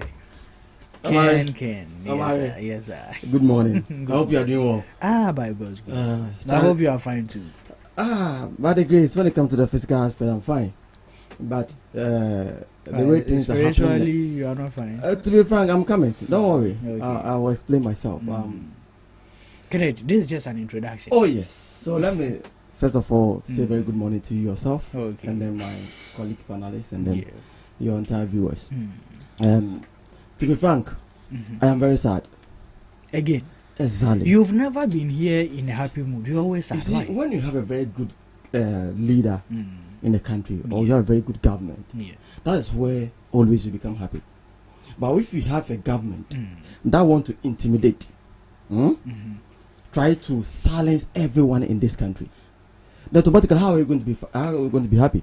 How is the government? Which government is silencing? You see, something is cooking, and the journalists like you yourself, the clergies in this country, the leaders in this country, and they have kept mute, watching. Really? You see, for every democracy to grow, the human right is very important. Sure. And how the people will get the freedom to express their views and their grievances. Okay. In fact, what has happened to, what is this man's name? Sir Obama, Pokwase. In fact, I've never seen a wicked government like NDC before. Well, what has happened to him? You see, we have something that we call misinformation, and we have something that we call disinformation. Okay. Now, right now, if I go on social media and I see something which try to portray a threat, to the country, and then I share it on a platform, am I doing good to the country, or I'm being bad to the country, or I'm doing something that is disservice to the country? It depends on what you share. Exactly. But you see, looking at Sir Pokwase Obama and what the NDC government has done to him, to be frank, we are trying to destroy the democracy that we have built for more than 30 years in this country. Okay, what did Obama share? And what Obama did NDC? saw a video that certain people or individuals have already shared. Hope you understand. And he saw it that no, this one, let me repost it so that at the end of the day, the government will take a very precaution measures about it. And at the end of the day, look at how they treated him. I was very shocked when they allowed, just yesterday, that they were able to free him. And I said, really, that's how our democracy have gotten to at the moment? Kennedy, let's take it. Yes. Bit by bit. Sure. You say Obama saw something, and he only reposted. He posted, yeah, that's what he did. He reposted or he posted it. He reposted, he shared it. So Kennedy, wait. He did it. Let me. If I post something and you share, yeah, you've shared what I have posted. Yeah. But if you see something and you come to post it yourself, that is you giving. Perfect. Good. But so what he shared it. He shared it. He didn't share. Oh, Kennedy, but he saw it. It's already on the social media. He posted it. The issue is no. That video is it on the social media? It's already in the social media. If it's already in the social media, was it captioned in the social media? But what was the caption about? I'm coming. Did you see what Obama wrote? I saw it. What did he write? But what he was just trying to interpret what the video was trying to kind of speak to us. Kennedy, what did he write? I don't have the verbatim that he wrote here. So let me tell what he wrote. He wrote that these are men from Narulugu to a certain area with ammunitions incited for war. By the, I don't want to use the word he used on the IGP. You are saying this it's just him sharing something that. But he shared something. See what he shared was. I was very interested in it myself because if we have people with this ammunitions going to fight somewhere, I mean, then the police needs to get to investigate. So they only invited him to prove. Is this requiring invitation? Omari, are you calling this invitation? Look at how they bombed into his house. Okay. The wife and how they destroyed certain things. Then maybe you didn't watch some of the videos. What happened? When I'm inviting someone, it's something different. Okay, so let's I'm just concerned about this, about how our democracy is trending. Yeah. You see, when we started our democracy in this country, the earliest, 1990s, you and I, and then including Ivan and then Prince, I don't think we could have gotten that opportunity to come and sit here and express our views. So we don't want to go back to that days. But if you are a government and then you cannot admit criticism, then I'm surprised. What Obama did? Are you calling a criticism? No. But what he's saying, probably everybody knows that because he always criticize the government. That's the reason why they are doing him this. You are sharing. You are sharing. You saw something on the social media. Do you know what about the chaos in Rwanda? Yeah, Rwanda was when someone sat on the radio station and called the opposite side as a cockroach, so they should go and clear them. So you realize how powerful social media, exactly, the media platform. Exactly, I know. That was a radio. So this one, he saw, ammunitions. Some people holding guns try to say something, and then he reposted it. He shared it. So when he shared it for all of us, that's not reposted. What he did wasn't reposted. Oh no. Omari, no. So Omari, what is happening? If you keep mute, the journalist, one day it will come upon you. Yes. The citizens out there, the verdict is clear. Okay. Let the citizens judge for themselves. In as much as I don't subscribe to the intimidation tactics and those things, so condemn it.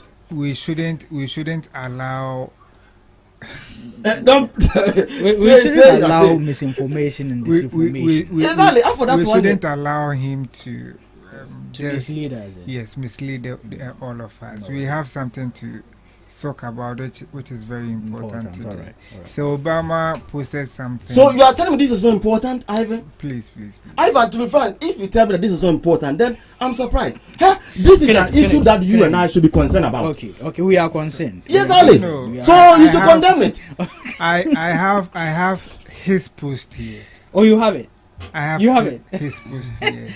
Did he repost or he said? No, or he posted it himself. But it's already in the social media. The video that shared or repost, is it not the same thing? No. Hold on. Hello. Yes. Kennedy, hold on. Yeah. The video that he posted, one, it's even not of Ghanaian origin. Okay. That is number one. The words that he has ascribed to the IGP, well, that is his mind. I hold no view to such. Okay. The second thing that he said on that same day, he said MG3 in the hands of civilian under you. Do you know if he has seen something like that and he posted this? So if this is true, then I think it is quite clear he should have been invited and not arrested, be whisked in a way that he was. Okay. But let's put all things aside. You can't come and speak in a way that it will bring disunity among us. It can actually destabilize it entirely. Do you know? It is quite unfair for Obama Pokwasi to do whatever that he did. Whether it is NPP in government or NDC in government, I don't think he would have done the same if it was NPP. So if you don't want the nation to be destabilized, then he shouldn't go on that such tangent. Even if he has seen such, as a good citizen as he is, he can go to the IGP, he can go to the police, because the police operate an open door policy. Then you go and give them whatever that information you have. Okay. But not come to social media, write what is even not true. That is my problem. If what he said was true, then we will all rally behind him. But whatever that he wrote, it's not true. And you see people coming to defend him like Kennedy is doing. That is very bad. To a large extent, Kennedy, you are whatever you are doing. Listen. You see, I am actually surprised.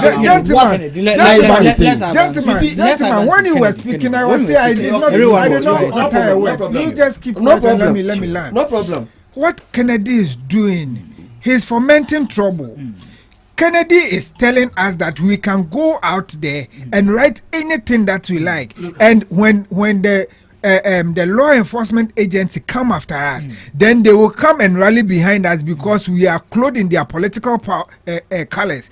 That is very wrong. Okay. It is high time we speak truth to power. It is high time we tell people who are fomenting troubles to stop whatever they are doing, because we have the nation at heart. The NDC have a government to rule. We the citizens, we also have we are being a watchdog on the government so that they do the right thing. And we won't sit down for the NPP and the NDC to foment trouble and destroy our nation for us. That one we won't agree. Okay.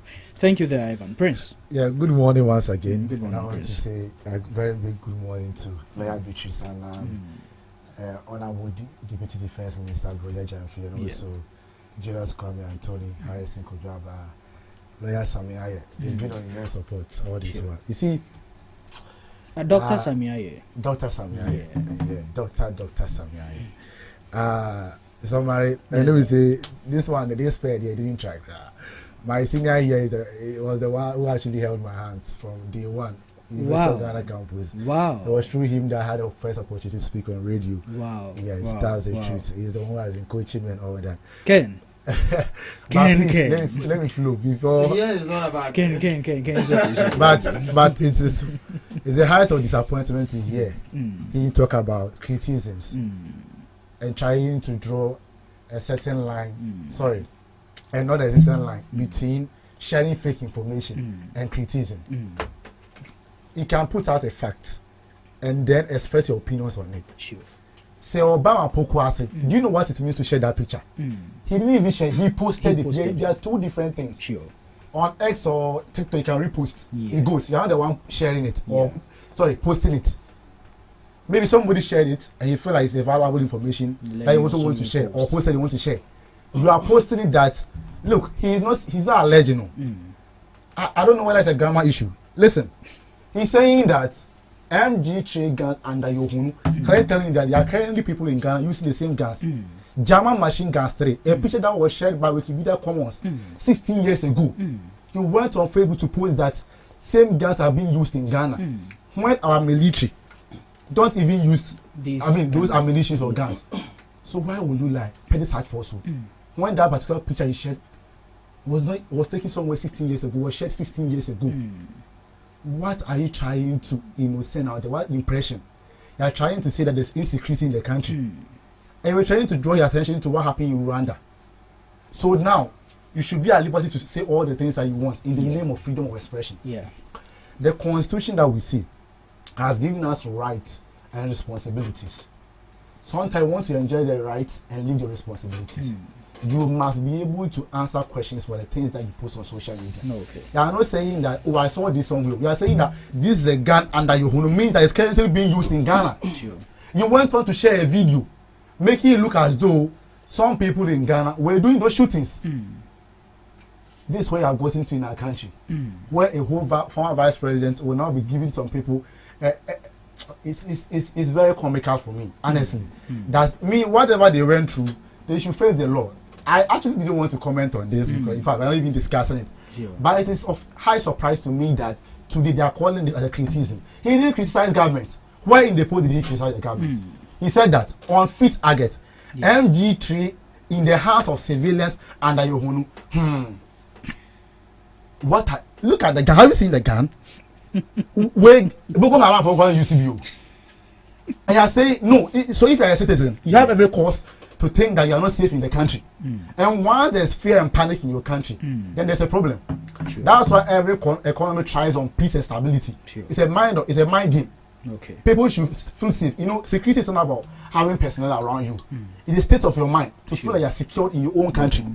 But the moment you have people going around sharing false information that MG3 guns, which are even known in existence in Africa, particularly Ghana, we are telling us that the machine gun 3 or German machine gun 3 is not being used in Ghana. When you know very well, you download the picture. Technology, na young kwana wa being home. I'm not for being seen. But the only picture in the field, I'm not for who. Why would you do this? And you are now calling this as criticism. Mr. Omari, have you been picked up? Are you a journalist? Have you not been posting on social media? A lot. Have you been picked up? No. Did you share any fake information? No. Come to answer questions. Okay, now it could be that what you're sharing is true. Maybe some people are hiding it. So you got the picture. You posted it too. Where did you get it from? Help us get the information. That was the problem. And intimidation. Please, we are not going to be swayed by these emotional tactics. Where people will now be shielded in the name of person make us say insensitive and I am criticism. Where did he criticize the government? He never did. So please, when we are going in this country, we want to sanitize every aspect of this country. And that counts to the fact that if you share any information, you must commit yourself to making sure that you provide evidence convincible enough that can convince any institution. The police only arrested him. And you see, sharing this kind of information, you think this was to be in America. A gun that you cannot use, not even about security personnel. Military cannot even use this gun in Ghana. Talk less of a citizen, civilians. And you are saying that civilians are not using this particular gun. Come and answer questions to say problem that's intimidation. Intimidation from where? We have people in Ghana hosting lies, telling us that a president can be killed and beheaded. When they are arrested, they come and tell us that, somebody said it 2 years ago. It's very nonsensical, with the greatest of respect. There's a difference between me wishing Mr. Marek dead. That, I believe in a certain deity somewhere. That I can kill you. That one has to do with moral condemnation that I don't know kind of sound. I want to be like I say, Antoine Yamankuna ida hosta. Una would be this bosum enku. Me Antoine Yamandia e wasen. But to tell me that I will kill you and this I'm going to kill you and this is what I will do with your body. That one is different. It's a physical threat I'm issuing. That is what I will do. So if somebody is singing, I've seen videos MPP singing Kumahama, NDC singing Kumanado. These are two different things. They are talking to God. MPP did the same thing, NDC did the same thing. That one cannot file a legal suit against any person. He is talking to some God. Whether you believe in God or not, that's your own problem. Okay. But here, individuals telling us that we are going to kill the president just as we have done. They are going to put in a sack, cocoa sack. They are telling us that you are trying to draw correlation between the two. This is a second-degree felony. You are threatening someone's death. You are threatening to kill someone. You are putting the person in fear of death. Go and read the criminal offences of 1960. You are threatening the whole president of the state. And the best we can do is that, oh, they don't want criticism. Tell me that if I say I will kill you, it's a criticism. I can say that, please, I think you're incompetent. What born, the president Mahama, what born rough. And not your whole viewpoint. But you tell me that I'll kill you, it's a criticism. Please. Okay. We should respect the intelligence of every average Ghanaian. All right. Thank you, Kennedy. Let's make progress. Let's make progress. Oh, we make progress. No problem. We make progress. Recently, I think since the beginning of this year, one of the troubling challenges we are facing as a country has been the issue of drug abuse. Something came up called Red or something. One time we went out to cover, and the Red came which year? For me, I'm saying how it became so popular. Of this year, right? Yeah. Okay, sure. It became so popular. It doesn't mean this is the year it started. It has been in existence since. You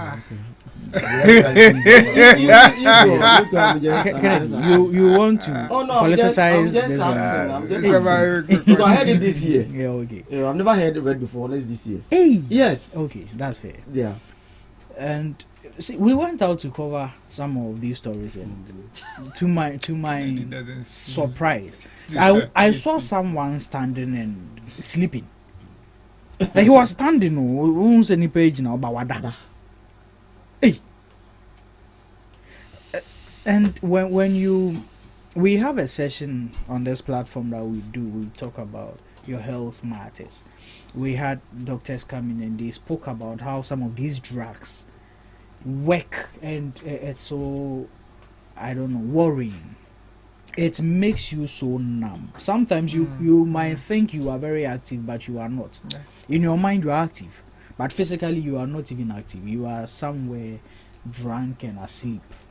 That's how bad these drugs are, and it has become something of an issue in the Upper West region. They are really battling it out there, and so the Upper West region has proposed a curfew on these youth there. To him, this is going to help curtail this thing, because once the curfew is done, they think that they normally fall through the selling and buying of these drugs at night. So if they can get them to sleep early, where you can't go out to involve yourself or engage in all these things, that's going to help. But I mean, this is drug we are talking about. There's not some war somewhere or whatsoever. People believe that this is more psychological than a physical intervention that we need. So the curfew is not what they think is going to help. But we are talking about the futures of this country. We might have a president in there coming someday. So there's not an issue we need to leave bare. But what do you think? The curfew proposed, is it the right solution to this challenge, or do you think we should go a different tangent? Yeah, I think you check my time for me. I don't think I'll spend my time in this. So okay, so it's 9 o'clock. I've checked. No, it's 9 o'clock. Let me just make Kennedy this is 9 correction. o'clock. Exactly. Okay, so you are stopping at 9:05. Only 5 minutes. You say you don't have much. It's not 9 o'clock. My it's 9 o'clock. So this is how you cheat me. 9-2, and I say 9 o'clock. Okay. You see yourself. I'm surprised you. Okay. So let me make this correction. Okay. When I was talking about Sobama Pukwase, Kennedy, I am you surprised see if you spend your time no problem. on this thing, I will tackle this. I'm surprised that Ivan, I hope he's also in Pukwase also. That's the enclave that I think he lives. And then he is actually condoling and endorsing how the security aspect arrested this man. Ivan never condoned or endorsed. Oh, but look at what he said. He said Wait, let me finish. You see, It is my time, so let me finish. If The he, issue if he is, will quote you me, see, he will not. No. Wait, But he's in the right. If you are quoting him, you need I'm to not quote quoting him. him. No, you've You're not mentioned quoting me. him. No, I'm not quoting him. So you are just referencing him. Exactly. But since I am the moderator of the show, which I listened to what he said, he never endorsed it. That's what I want to make clear. He agreed that they arrested him. But he didn't endorse. So he agreed that endorsement is what? No. Kennedy. Agreement and endorsement. What's the difference? So is Kennedy telling me But that the issue is- he never seen You see Obama purposely being I'm arrested? taking my time. Okay. You, Ivan, you have So, your time. Kennedy, 4. proceed. I'm now starting. Now, the issue is, he is a political analyst, right? Yeah. And his task is to evaluate the political system that we are enjoying. Okay. If he's truly indeed, a political analyst. Okay. Now, I don't have any issue for the security to invite any person in this country. No. If someone does something wrong, it is a responsibility and the mandate of the security to invite the person. Yes, granted. But here lies a case that people are saying, and even including Prince saying that we are now alluding the fact to criticism. No, it is not about that. We are aware that Obama Pokwase has been criticizing the NDC for several years now, from day one. And now the party is in power, and then now he just reposted something or shared something, and then you just went ahead and arrested this man and keep him in the custody for several days. And you know, in our constitution, you don't have to keep someone more than 24 hours. Okay. And then you call this as a democratic country. I hope you understand. Okay. But to the main issue, you said, who said that? Is it the minister of? You realize you spent 3 minutes on. 2 minutes. I've checked. I've spent 2. So you talk about, Upper West, regional minister. I think I hope he's the NDC or he's not an But NDC. what has that? I'm got just to do asking. with- Hope you can correct me. I have 2 questions for him. Now, the curfew that he wants to impose. Yeah. How is he going to identify that this person is a minor? That's the first question. Okay. Because is it going to base on the appearance of that person, or the person should work with his or her, Identity birth set or whatever? Second, does it mean that everybody, every minor in the constituency or within that particular region goes out in the evening is a drug addict or going out for purpose of drugs? But Kennedy, with that, these are 2 questions I'm asking. I get you, Before but I want to ask you something. Yeah. There's a curfew in Boku, right? Yeah. Is everyone in Boku I know you asked this involved in the question. fighting? I know you asked this question, and indeed you've asked. But I'll come and answer that question. But let me finish. Answer me first. The issue is, if you are putting a total curfew in a particular constituency, that one is easy for you to control them. Okay. But here lies the case that you are going to put a curfew on a certain particular people, and I don't know how you're going to achieve that. But the issue is, let me put that one aside. If they want to fight, drug abuse in this country, this tangent can never help you solve this. Okay. It's not possible. How can you tell me you want to put curfew on, the minors, those who are below 18 years? How are you going to do that? Does it mean that if I live in that enclave, I can't send my child within that time? To be frank, they have to rethink about this. Okay. If you want to prevent, drug abuse in the country, the first thing, we have 3 main aspects you need to tackle. Okay. The first one is the government, second is the family, and then the third one is the person himself. Okay. How do we tackle these 3? Break it out for us. The first aspect, which I mentioned, is the government. Yeah. You see, for you to be able to solve this, is just to block the inflows of drugs into the country. Okay. But if you want to, if you even go ahead and even impose such curfew on the people, doesn't mean that you'll be able to prevent it from entering the country. So the government has to use every legal means to prevent it. Okay. If our borders are porous, and then people are able to smuggle this thing into the system, then automatically whatever you do is going to be in vain. So to me, my advice to the regional minister is not to put that curfew on the people. This one is going to trample upon the right of the student. Some might even move in to go to even a library to learn at that time. The parents can even send them to a certain errand. However, you are saying you're going to put curfew on them. If the government is ready, is willing to solve the issue of these drugs, then they should put everything on board to solve it. Okay. I was kind of shocked that when NDC came to power, and then all of a sudden we hear something called red. I've never heard it in my life before, and at times I was shocked that how did it happen? So are you saying the so is it the red accompanied the NDC into government? I don't know how it came. You've never heard of? I'm being frank But to you. do you I've know never heard it. Have you heard of tramadol before? Tramadol, yeah, I've heard tramadol before. The red is just. But red, I've never heard it before. It's another tramadol. Unless this year, I'm being frank to you. This is not political gimmicks. This is not political jandam or propaganda. But I'm being fair to you. You haven't heard it. Yeah. So the issue is, what is happening in this country? Every country, for you to develop, depends on the youth. Okay.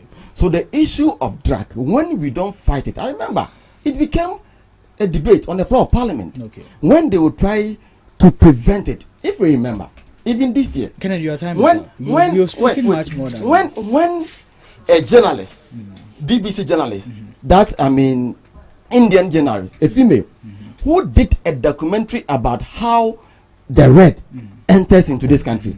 And then I think he went to northern region. But I don't know why that now the northern region, the drugs issue is actually increasing there. But the government who is responsible to make sure that these drugs doesn't enter the country is what to fight. Okay. The family can do their part. And the family, it doesn't mean only, your paternal or your biological, even your churches, the mosques and other people around you can also try to prevent people, advise them, educate them about the consequences of drugs. Because at the end of the day, it has a replica effect on the economy. Community. I hope you understand. So for me, if the regional minister indeed want to fight this drug, it's not about him putting curfew on the case, so but rather we should look at the government. Let's fight it from the top. Right. That's where we'll be able to fight this drug issue. Thank you very much, Kennedy. Prince. Hey, Ghana. Oh my Ghana. Is it red? That's anybody. Or say on tea. Campaign we do can man for which we now know that or so. But on a more serious note, I must commend government efforts so far. We see that this government is genuinely committed to making sure that we reduce it drastically. We cannot do away with drug abuse. In the United States, see the world read reports when it comes to people engaging in drug abuse. In the United States that they have all the institutions. When it comes to drug dealers, in the United States that they have all the robust security system. That's what the drug cartels are, right? When you talk about drug abuse, it does not mean it's an illicit drug. So to say that, it's government stopping, it's not government stopping. Some of the drugs are legal drugs. Drugs meant well for you.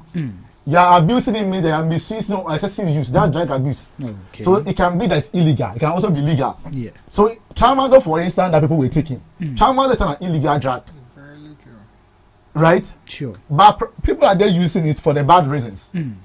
So you cannot say that, avoid the importation of tramadol because some people are abusing it. No. They say how to come in. What you can do, you see, the best regulatory framework is education. I will say this. And if you have listened to debate on law when it comes to adherence to rule of law, they will tell you that you should be able to make law that reflects the social norms of society, such that there will be that natural adherence. So I know that I'm not going to do this because I'll be arrested because I know it's no good. Because I can still go and do arrest me, but I've already caused the damage. Sure. So that's why you realize the Ministry for Youth Development and Empowerment, led by Pablo, Jojo Payado, the National Youth Authority, they've launched the anti-drug campaign, right? Sure. Red means stop, making sure that the youth are educated on the consequences of engaging in such acts. Not too long ago, I think 3 days ago, the Ministry of Interior has made sure that some people in Asawasi, Kumasi, somewhere around Kumasi, they are now going to, receive some care, medical care, because right now I see on my dream, the cause psychiatry, and I show my dream. That's what government can do. On my dream, so government has to help them. So whilst we are doing all those things, you have seen that NACOC, right, and National Security of late, they've been arresting people for transporting illegal drugs. Not long ago, at Tema Port, we were able to intercept about 20 million worth of opioid drugs. That's what the government is doing, making sure that no, you don't even transfer them in an illegal. What are you going to use it for? So much as you're trying to sensitize the public about the consequence of engaging in drug abuse, it's also to make sure that one, you don't even prevent some of them coming because they are illicit, cocaine for instance. I don't think that there's any doctor that will prescribe cocaine for you to go and take. Right? It's an illicit drug. Sure. But when they come to tramadol for instance that most of the youth are taking, it's a drug that is a illegal drug. Yeah. But they go to the pharmacy. I take tramadol. I'm on tramadol. Correct. Yeah. But excessive use will be a drug abuse. Exactly. So the red, for instance, I don't know why someone will even do that. So yes, the government is committed to making sure that whilst we are dealing with the transportation of drugs in the country too, we are sensitizing the public about it. And when it comes to the issue of curfew, if you think that's the best way to go, I do not actually agree with that. But the regional minister is the head of the Regional Security Council. Sure. So for him to have taken such a decision, I believe that he did some consultation and all that. And once you have an increasing rate of drug abuse in your area, you may want to take some measures in the interim. It may not be that you should be careful for 1 year. No. You can try it out. Maybe this is an experiment. I will try for 1 month. Is it going to reduce? Because maybe they go and buy it in the night, or those drug dealers, they come in the night. They see their way through in the night. So if you try it out in a month and see what the results will be, then I see the next step to take. So for me, to try to politicize drug abuse in this country, it's very unfair. Red, look, I see a would for a bit. Yeah, we are different types of. And people. I mean, the first time I heard about it was, I think, Sadiq Adams, you know him, right? Yeah. Interview some guys, and they were mentioned about red, that they go to their room, they can't even open their doors, and we're like, now fire, then I won't even be able to door. Oh, Nana Banamwa has been doing most of these cases way back. Way back. She used to engage them a lot. Yeah. So as a country, we are moving. It's not to play politics that you just heard about red a month ago. No, red, I'm talking about red. No. We have drug abuse as a general issue that we are so facing. Please, I hope you understand. But we're talking about red here. What the NDC government is doing through the Ministry of Youth and Development is that we are going out there, engaging the people. You call Zongos now, the Muslim are trying to attack the image of Zongos. But mostly, we're engaging in Sadomano. That's the truth. You call her, I've seen individuals crying buying for or Manfa to Mose. You call Zongo trying to educate them on the need why they should abstain from those things. That's the way to go. Whilst government is dealing with ports, near borders, the land borders say no, we'll be anti for drugs. I listen to Now you're dealing with that because right now I have the right to go to any pharmacy that I want tramadol. I can go and take 10 in my room. What can you do to me? So what he can do in that light is to educate me. Say no, I didn't know where because you can say, oh, can you force me not to take tramadol? Can you force me? You can't. Cocaine, if I have cocaine in my room, can you force me to take it? I'm in my room. The police is not in your room. So that is why it's not just about having making sure that you have robots. The best security system you can have is education. That people understand why they should desist from certain acts, not because they'll be punished. Because you can't go and arrest somebody for taking tramadol, go and put them in prison. Now, what you're saying. And what you can do is say, one, you're trying to avoid the influence of drugs into the country. Second, you're trying to make sure you educate them. Okay. So whilst Dr. Nyama on drug, even we sitting here, there are times we involve or engage in drug abuse. Dr. Timima on drug, but no man say no, my man no double because if you are meeting me, I expect that in the healing process. That's drug abuse. So the education goes I'm more than another level of drug abuse. So please. About way about modern or can be brazo. You intercepted drugs. Every year, we not want time to sound but I cost. Okay, now you're by me call a champion and almost our country, young and Yadikator.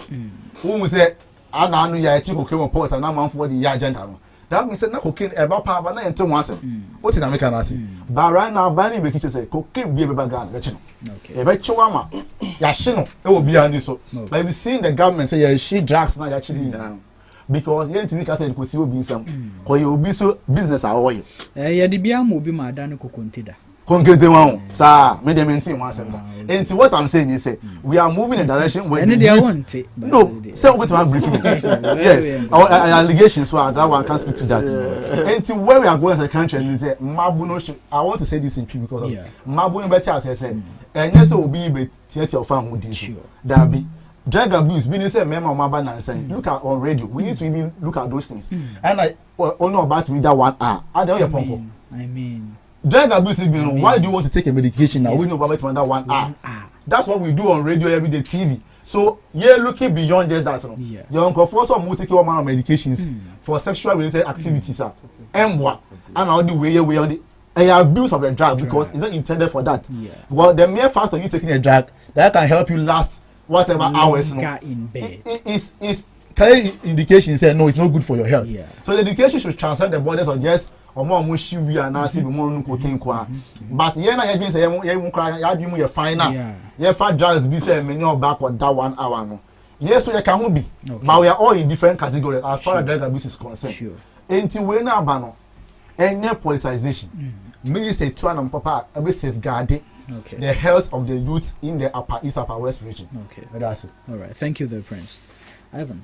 Yeah, Mr. Man. Yes. I see. Ivan. Prince Ankasendu 8 minutes crowd. You go on. Mr. Murray. Yes, sir. Kennedy mentioned. Why should you want to mention my name? I mentioned yes, I shouldn't mention my name. I withdrew it. You don't mention my name here. No, you never. He mentioned me. But I'll just let it slide. But let me say this and make this, say this and make it my assertion forcefully that I never condone the arrest of Obama Pukwasi. I rather said they shouldn't have arrested him in the style that they did. But rather if they had invited him, it would have been proper. He has his own agenda, and I want to on his line. I would say before he came in, I said I would say my opinion, and I'll forcefully say whatever that it's in my mind. Now, coming back to the look that you are giving me, it won't change whatever I want to say. Coming back to our topic, the minister has imposed curfew and hasn't. It's a proposal. So the curfew will it solve the situation at hand? It's just a part of the measures that they are looking at. Mr. Murray? Yes, sir. Yes, the curfew may help, but I don't think the curfew will solve the issue at hand. See, in combating this particular thing, we are in this country, we know the people who traffic drug. We know those who deal in it. We know the pushers as well. And as we are speaking, we are only talking about the abusers, those who go purchase it and they feel high. Yes, these are the people we are talking about. But we are rather forgoing those who traffic those things. We are leaving those who push the drugs on the market. But the one who abuse it, it is the one that we are focusing our attention on. You know, I was just reading and I came to this document. I chanced on this document, which is the Narcotic Controls Commission Act, Act 2020, which is the Act 1019. When the section 36, the section 37 and the section 38. The section 36 talks about the importation and exportation of narcotic drugs. Now, looking at this, which people, because if you want to import such drugs into our country, you have to be a licensed individual. Your company or you as an individual needs to be issued a license. These people that they import such drugs, they have not been licensed. So whatever that they are doing is illegal. Let's forget about those who abuse the drug for now. Because if we are able to store the activities of those who import it, the one who is abusing it may not get the opportunity to get it. To abuse it. Exactly.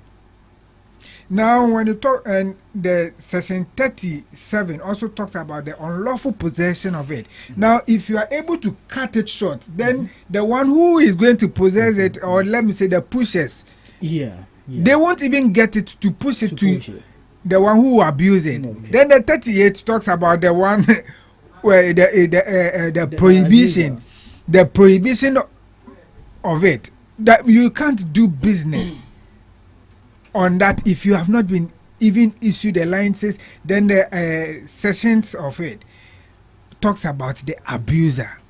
So before we even get to the abuser, we had measures that on the top. We have gotten to a time that government should take a critical look at it.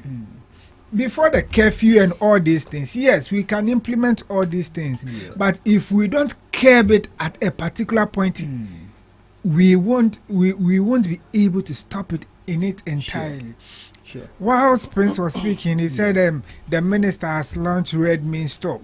Yes, it is a program that has been launched, and I think it's a good policy.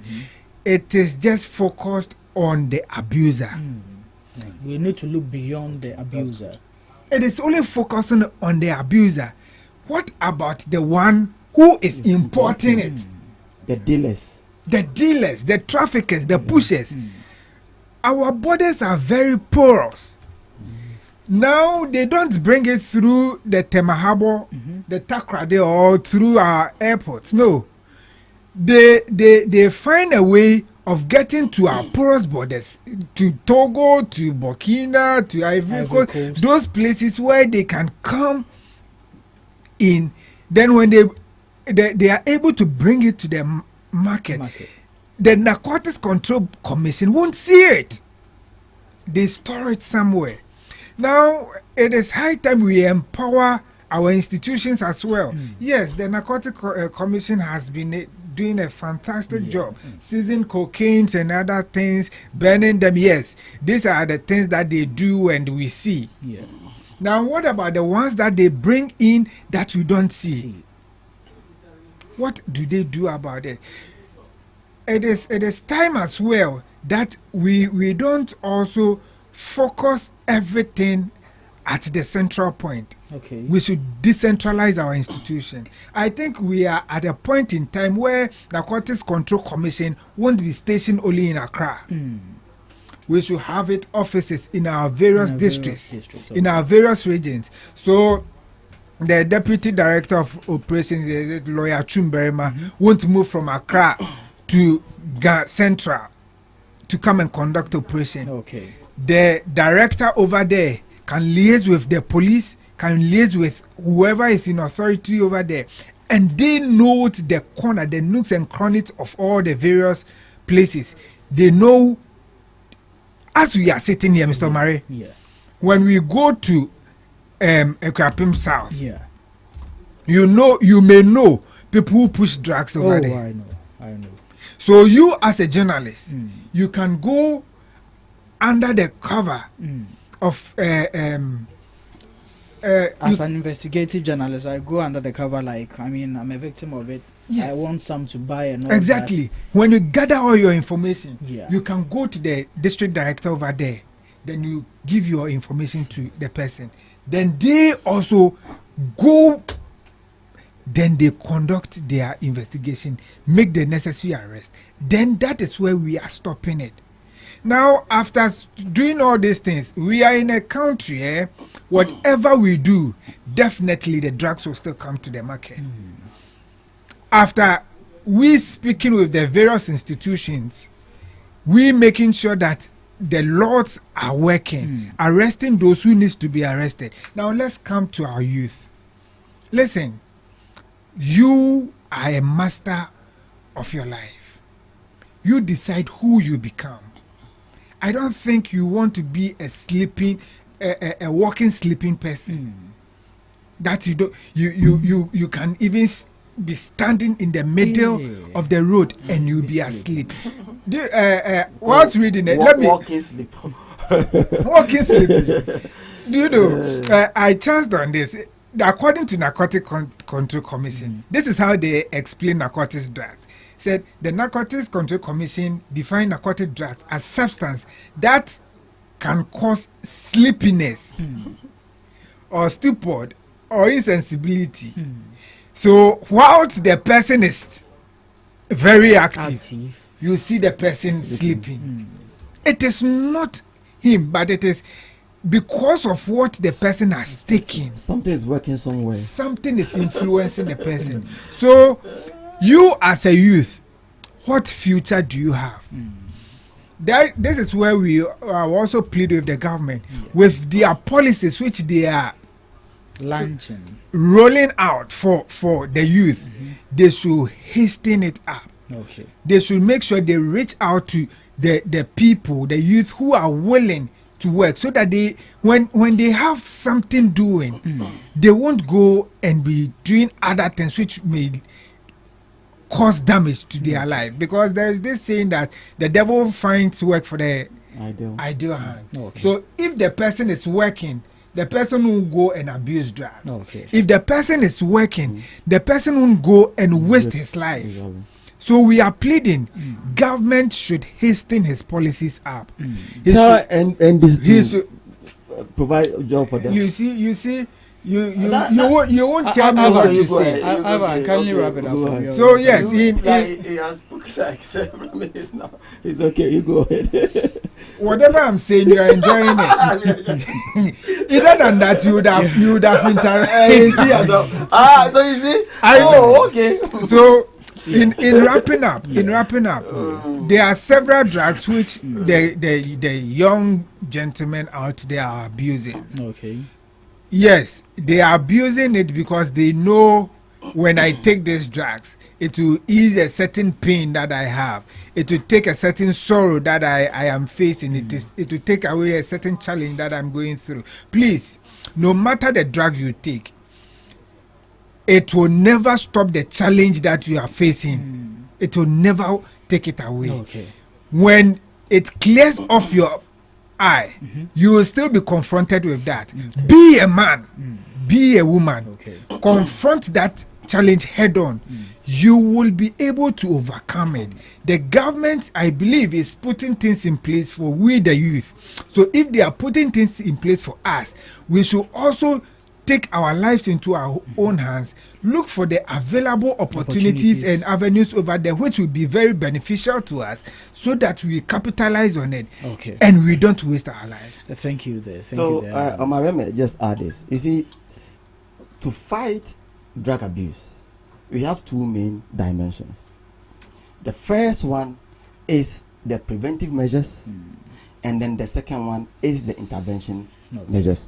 All right. Me, I think when Prince was talking, he was focusing about the intervention measures, the policy, the program that they launch.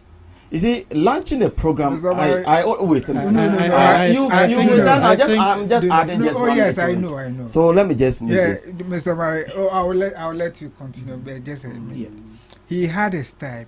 Instead of giving us this that he is about to say, he rather focused on Obama. You see what you see. Kennedy, let me ask you this: have you heard of the Observers Missions Commission or whatsoever? I think they are the Commonwealth and African Commonwealth and then African Union observers. Yeah. So after the elections. Let him see where I'm going. Now you are the class prefect.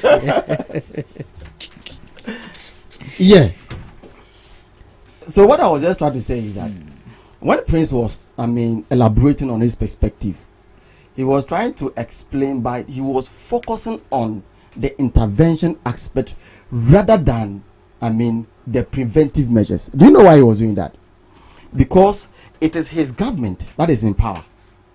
You see, to be able to curtail this particular issue that we are dealt with, or we have to dealt with, we have to look at the preventive. That's the most important aspect. All right. And it is the responsibility of the government to do so. All right. That's the reason why we vote for the government. Okay. Now, with the Commonwealth. Kennedy. Okay, you are coming into that. Yes. Okay. With the Commonwealth and then the African Union. Yeah. What did they observe based on, the 2024 elections, and then they brought up perspective. You see, this particular discussion is centered on my research. Okay. And it's part of my research question. That's my research question too. And I've interviewed, researchers from, CDD, okay, IDEC, Afrobarometer, and these institutions are institutions that deals with democracy and elections as well. Now, some of the proposals, some of the response they gave me actually are in line with this same notion. Okay. But you see, in every country, election is one of the tools that we use to experience a peaceful transition of election or power. Okay. And even within authoritarian regimes, there are some form of elections that they try to organize to indicate a legitimacy for, the ruling government. So elections are very key and very important. Okay.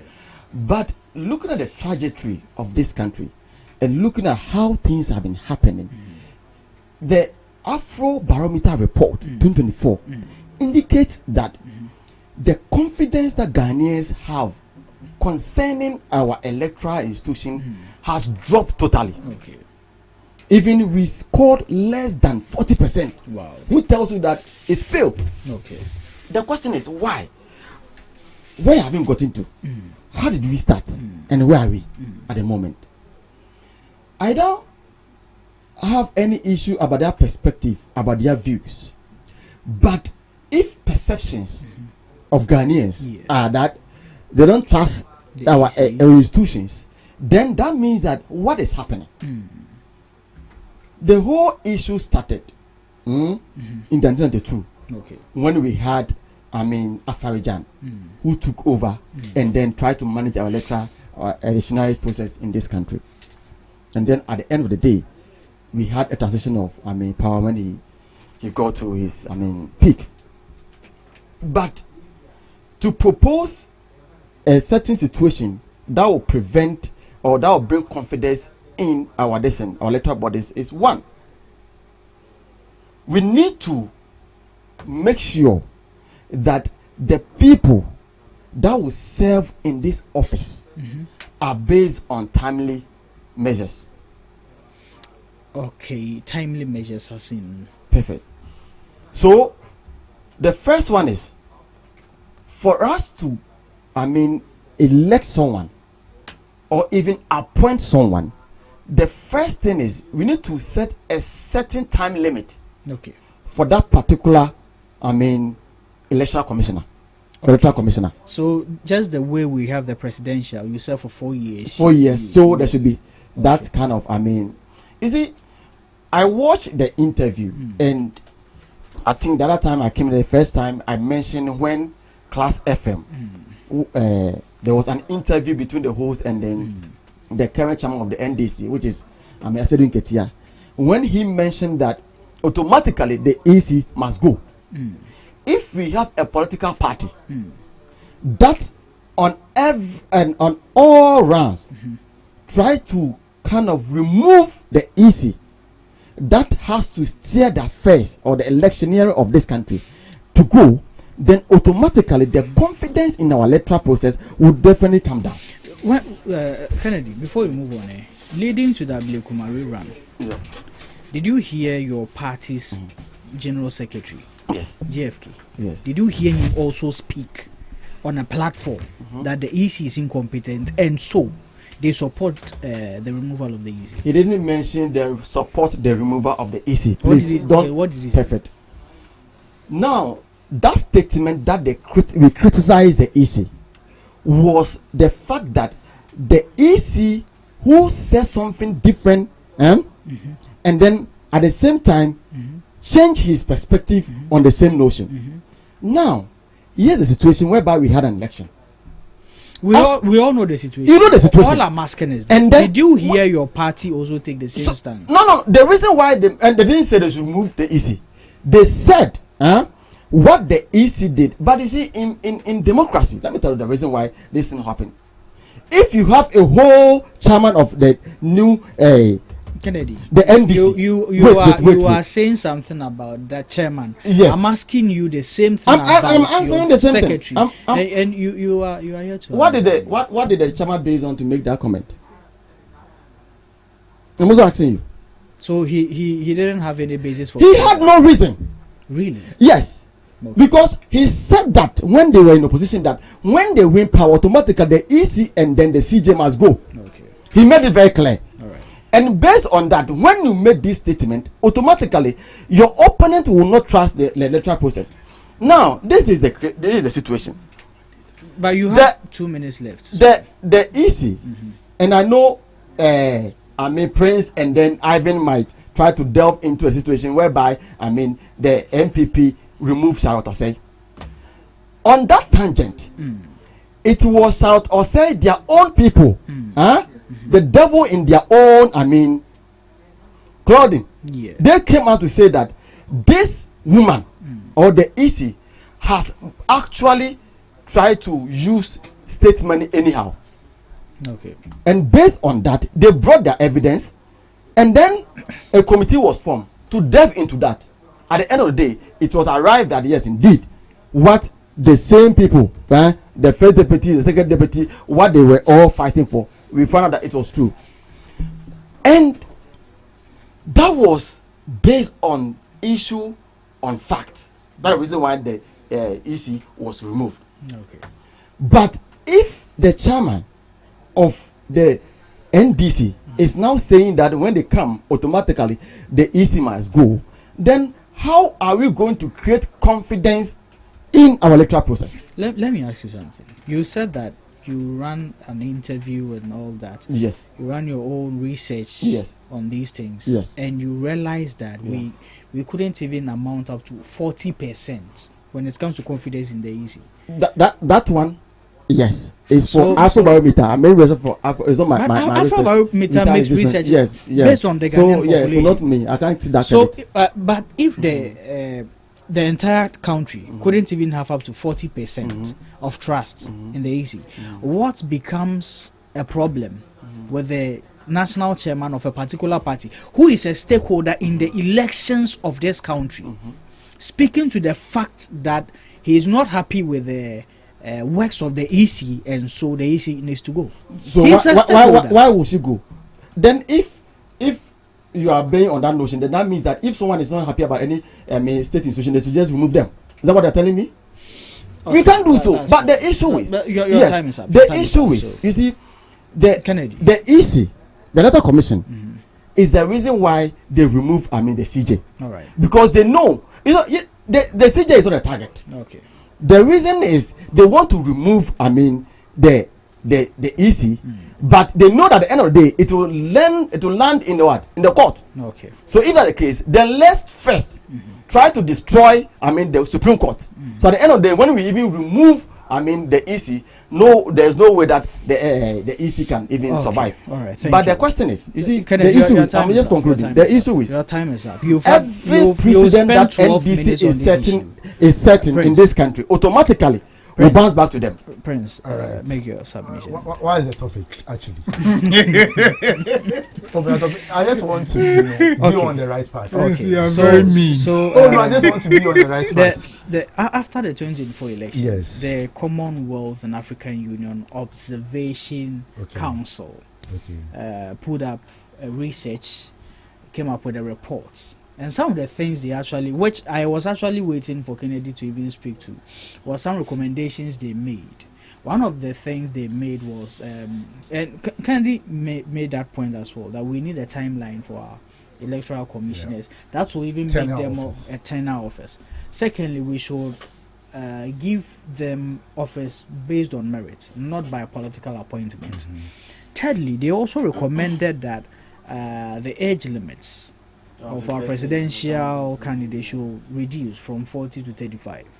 And that transcends to even parliamentary aspirations and all that. Most of these things, this is what they came about. So topic topic now. Now because first off, let me start from addressing what he said. Chama said doing Katia on several platforms. Based on facts, he said the EC is not fit for purpose. And your general secretary, they support that. Because the EC, I listened to the general secretary, this is not someone telling me. He went on to say that the EC is trying to appease NDC, accusing the whole EC. They are trying to appease NDC. So anytime an electoral commission want to appease a political party, is that a clear indication that the EC is not competent? How do you want to describe this? That electoral commission is supposed to be independent, is now trying to appease a political party. And you are saying that EC is competent. Or you want to tell me that your general secretary didn't know what he's saying. Unless you want to say us that Justin Frimpong doesn't understand democracy, doesn't understand the words of the EC, for which reason you MPP, sometimes you people, you don't even know your stance when it comes to elections. Your general secretary can issue a letter on the stance of a political party, MPP. Then people who want to lead a political party will go to grounds and campaign and tell us they're not contesting an election. If you take MPP serious, then you are not serious in your life. You don't even deserve to exist here on earth because they are of double standards. That is too extreme. It's not too harsh. It is. These are people. No, do you know what it means? You know, general secretary taking the chairman out is the most powerful person in the party. Yeah. The administrative head to issue a letter telling we are not taking part in this election. That's the official stand of the party. You go on to see members who are part of the National Executive Council or Committee. Are you talking about the EC? Please, I'm coming. Kennedy. So MPP. Prince, you when you're talking about. Give me a second. You see, when you are speaking, none of them speaks. I will accord same courtesy. When they were okay. I would accord same courtesy to them. Okay, so what I'm saying is that we the NDC has been consistent with our position. That the EC is incompetent to the point that you, the EC, is telling us that you implemented the system to be able to check the registration. You're able to do transfers without anybody knowing, without the people's consent. We've raised questions about how you collated results in this country, declaring results. So we have made our stand very clear. Now, look, this has been a very recurring political topic about the need for us to take away the appointment or the appointing power from the executive arm. And I think it's quite unfortunate that as a country we've not made any meaningful steps to addressing that. How insensitive the EC is. The fact that he has to conduct election, manage all electoral processes, only demands that you take it away from the executive arm of government. Because once the president has the power to appoint an electoral commission, you create a room for that natural bias. Because it's just normal that somebody has given opportunity to serve the country. There is that element of bias there. Of course, you may try to be principled, but sometimes you want to do something that will favor the person.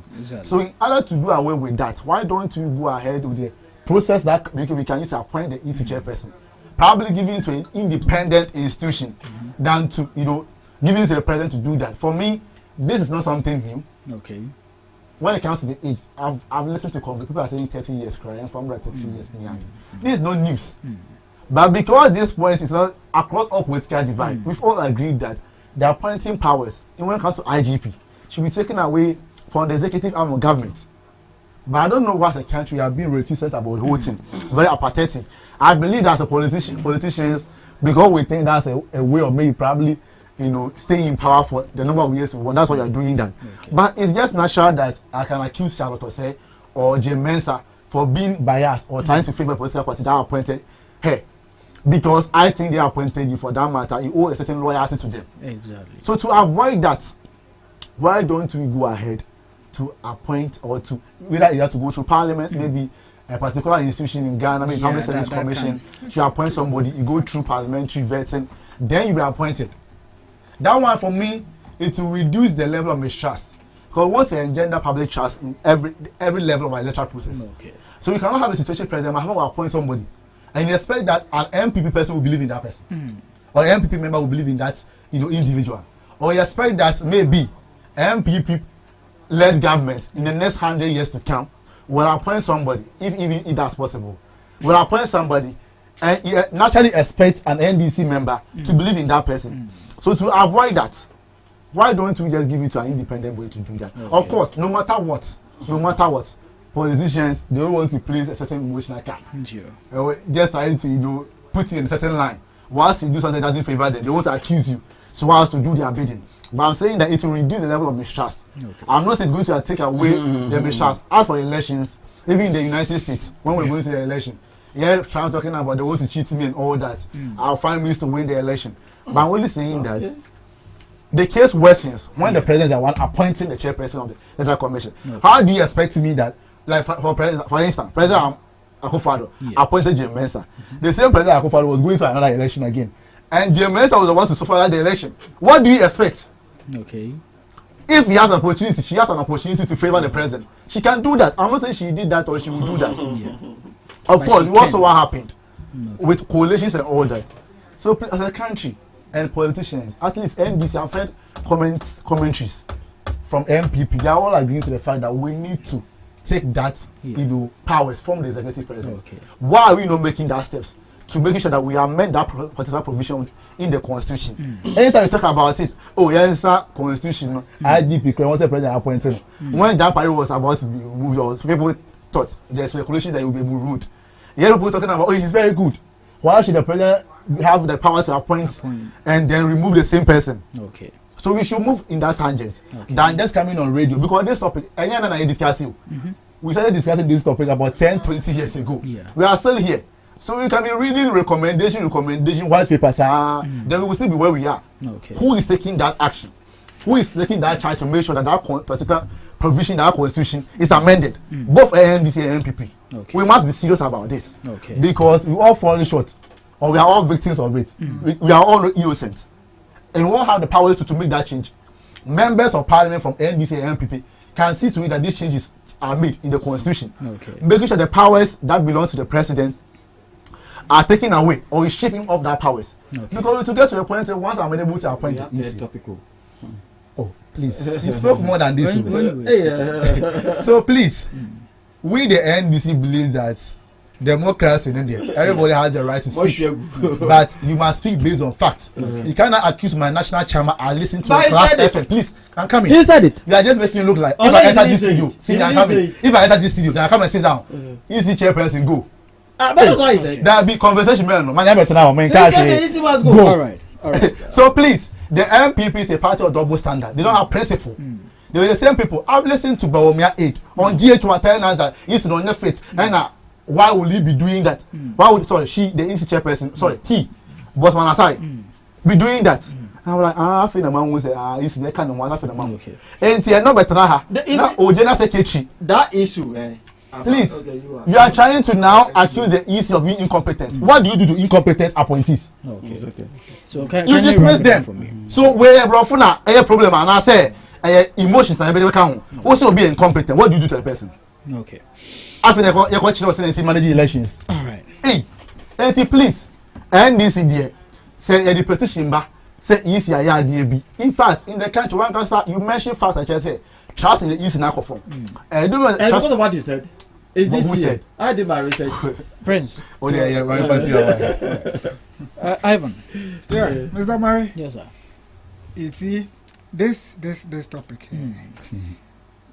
The recommendation from that particular body. One, it says the EC should have a fixed term. Okay. I agree to it. Okay. Then it's suggested again that the EC should also, the way of appointing the EC shouldn't fall in the hands of an individual. I don't want to say the president, but an individual. And I agree to it. Okay. When you take some of our state institutions, before someone will be appointed, the person goes through a series of interview. You test the person to know if the person is very capable. That is how come we get competent and solid people as technocrats in some of our institutions. devoid of their political biases. Okay. Now, when we want someone to head an institution like the EC, like the Judicial Service, like the Ghana Police Service, and those institutions, I think they are all public service. Okay. So we should allow the Public Service Commission to take charge of their appointment. That one, yes, it will limit that point of biases and speculation of one being aligned to a certain political party because a certain individual from a political party suggested or nominated such an individual to head the institution. Okay. It is in order. Aside Dr. Ferijan, who was appointed as the EC chair, whom even at a point in time was bastardized by both political parties. Every person that has come after Dr. Ferijan has had a series of attacks. Okay. Immediately after Dr. Ferijan was Charlotte Osei, what was not said about Charlotte Osei by the NPP? A whole lot of things were said about her. But thanks be to God, it is that same Charlotte Osei who supervised the elections that brought His Excellency Nana Addo Dankwa Akufo-Addo. So, even if the person had her biases towards the NDC as was being speculated, she did what is expected of her and did it absolutely. Okay. But you see, in this our political space, when one is determined to act, no matter what you do, you can be very sacrosanct, but still, they will find ways and means to eliminate you from the system. Okay. And that is exactly what the MPP do to our seat, Charlotte Osei. Okay. How they sacked this woman. Please, I was saying when you speak. Please. How they sacked this woman. You see, when it is wrong, let's say it is wrong. You see that petition that fell in the hands of the president that led to the dismissal of Charlotte Osei. That petition, as we are speaking, it even did not have petitioners. That petition that fell in the hands of the president, as we are speaking, the people were called to come and write dates on the petition because at the time that they submitted it, it had no date. They were just bent on removing Charlotte Osei. So whatever that you've said, maybe I may say it was part of their manifesto. Okay. Of which they the manifesto they promised and they've worked on it absolutely. Okay. And I think it is the same thing that we are seeing with our brothers on the other side. Okay. They made certain comments. And you know, even if the intentions were clear, as we are speaking, both NDC and MPP have come to the conclusion that Jane Mensah and her deputies are not fit for purpose. And then, for that, they should be sacked. Okay. Both NPP didn't say that. Please, don't say that. You have the opportunity. No, I have. MPP didn't say that. All right, let's make progress in this. But Ivan, wrap it up in 10 seconds for me. Oh, come on. So both NPP and NDC have come to the conclusion that Jane Mensah should be sacked, and I will not. Please let me land. Kennedy. He's lying. Kennedy. The verdict is out there. When you go to our Facebook Live, you see people commenting that this is what the NPP said. So let's leave it for them. Don't be diabolic here. Let's leave it for them. And now, when you come to the other part, see the age limit of our president. The 40 is too high. They should lower it a bit. Okay. Let's go to countries like is it Iceland or Ireland? And those Montenegro, and they have presidents who are below the age of 40 years. Let's even go to Burkina Faso. Okay. Yes, the gentleman became a president through coup d'etat. But look at what he is doing there. Okay. whilst our people are growing, you see, go to Cameroon and look at the president over there. Look at the state of their country. Okay. The age limit of our president should decrease. Then we should have a certain age limit for them. Okay. When you are beyond 70 years, senior. Yes, sir. Your mental faculty, yes, you should be with your grandchildren and be winning them. Okay. I am begging that as we are speaking, as we are speaking, we are praying that we don't have a president like not a president, but an administration like the elsewhere administration we had, whereby a lot of things went wrong. We had people taking arbitrary decisions which did not have even the backing of the president. All because our president at that time was seen as weak. The Nanadu we knew in his 50s, in his early 50s, if he had been a president at that time, I believe would be a very decisive person. But we had a president whereby whether it is under his instruction or not, we had people spending a whooping over $54 million in digging holes in this country. 97 or 98, yeah. But Ivan, can you wrap it up for me? So in wrapping up, I am pleading. We have come to the understanding and the realization that the youth is the future of this country. Okay. So if the youth is the future, we should allow the youth to operate more. Okay. Look at the current administration in London. Look at the current administration.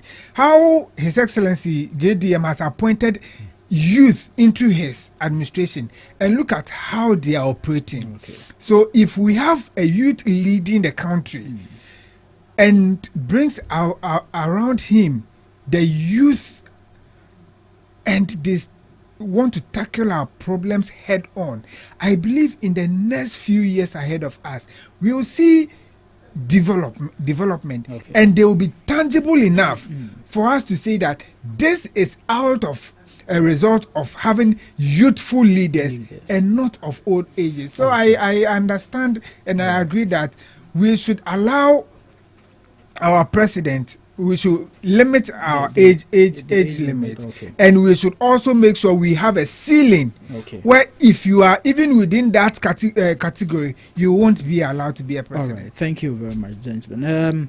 Let me read something. Based on what is happening currently, EC lacks principles, and I am unable to defend EC on assertions by Esiedun Ketia that the current leadership is not fit for purpose. This is coming from the NPP General Secretary, Justin Kodia from he said that on a simple lacks principle. On Joy Prime. Yeah. Now let's go into the last topic for discussion. I think we've eaten much of our time. I'm pleading with production to lend us a little bit, but Prince, this one. Hey, Mishasi. Yes, all party, no president. Yeah, president, no. Or say Sika. You see, minim say start here and kayen other topics. No. All right, no problem. You see, it is very clear, and I can even predict demonstration in the studio. Okay. That to prove that we have starved the MPP of scandals, for which reason they are desperately, looking for a slip to pounce on. You see, the MPP hasn't realized that the more they lie, twist facts or channel all these factually inaccurate information, the more attractive the NDC's brand becomes, and by extension, deepening even the goodwill that they are currently enjoying.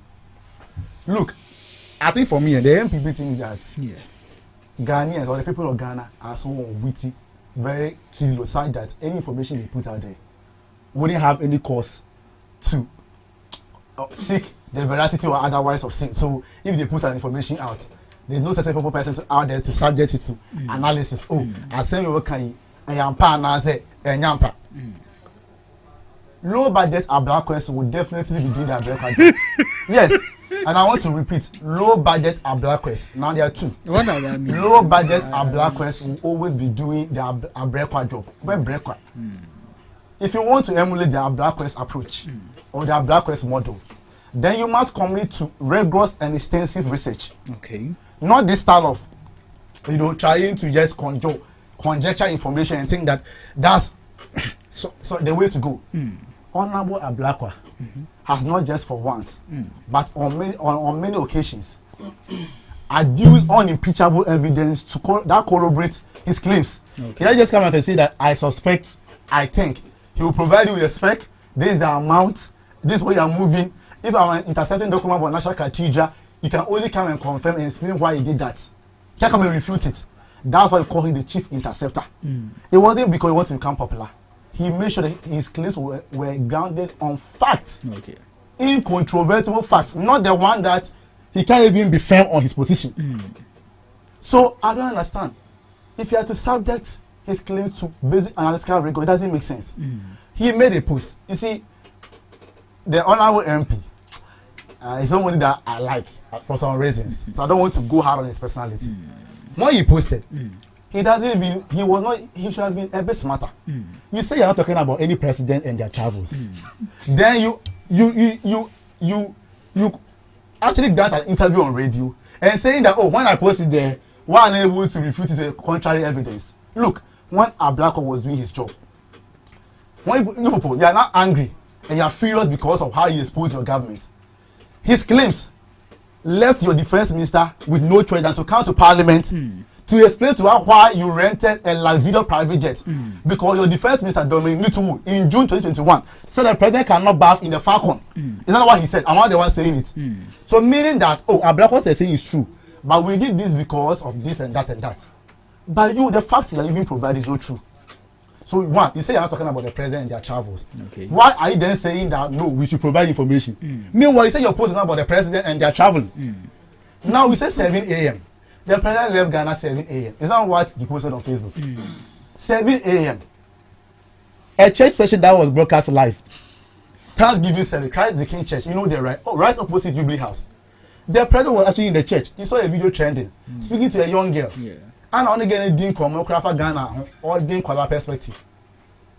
7 a.m. now, Mahama Jaria old born in spirit, Papa Bia sorry no. He said that President Mahama was too kind, plane. You see, the reason why, and you see what's that saddens me is that he's trying to now say that switch post that because they interact, some of them may have moved. So the president, let me say CEO, will be in the chartered private jet. And the president will take commercial flights. And then the president will go to Dubai. The president, senior. Alpha, see, I don't want to share no opposition, no be a shady. Senior, make kind of people out there say, I don't want to share no shady. Opposition, you want to be relevant. But she said, the towa, now they are totally bam. A black card, now we know. Not chairman one presidency to be 15 black card with evidence. You can't. President move with Emirates to Dubai.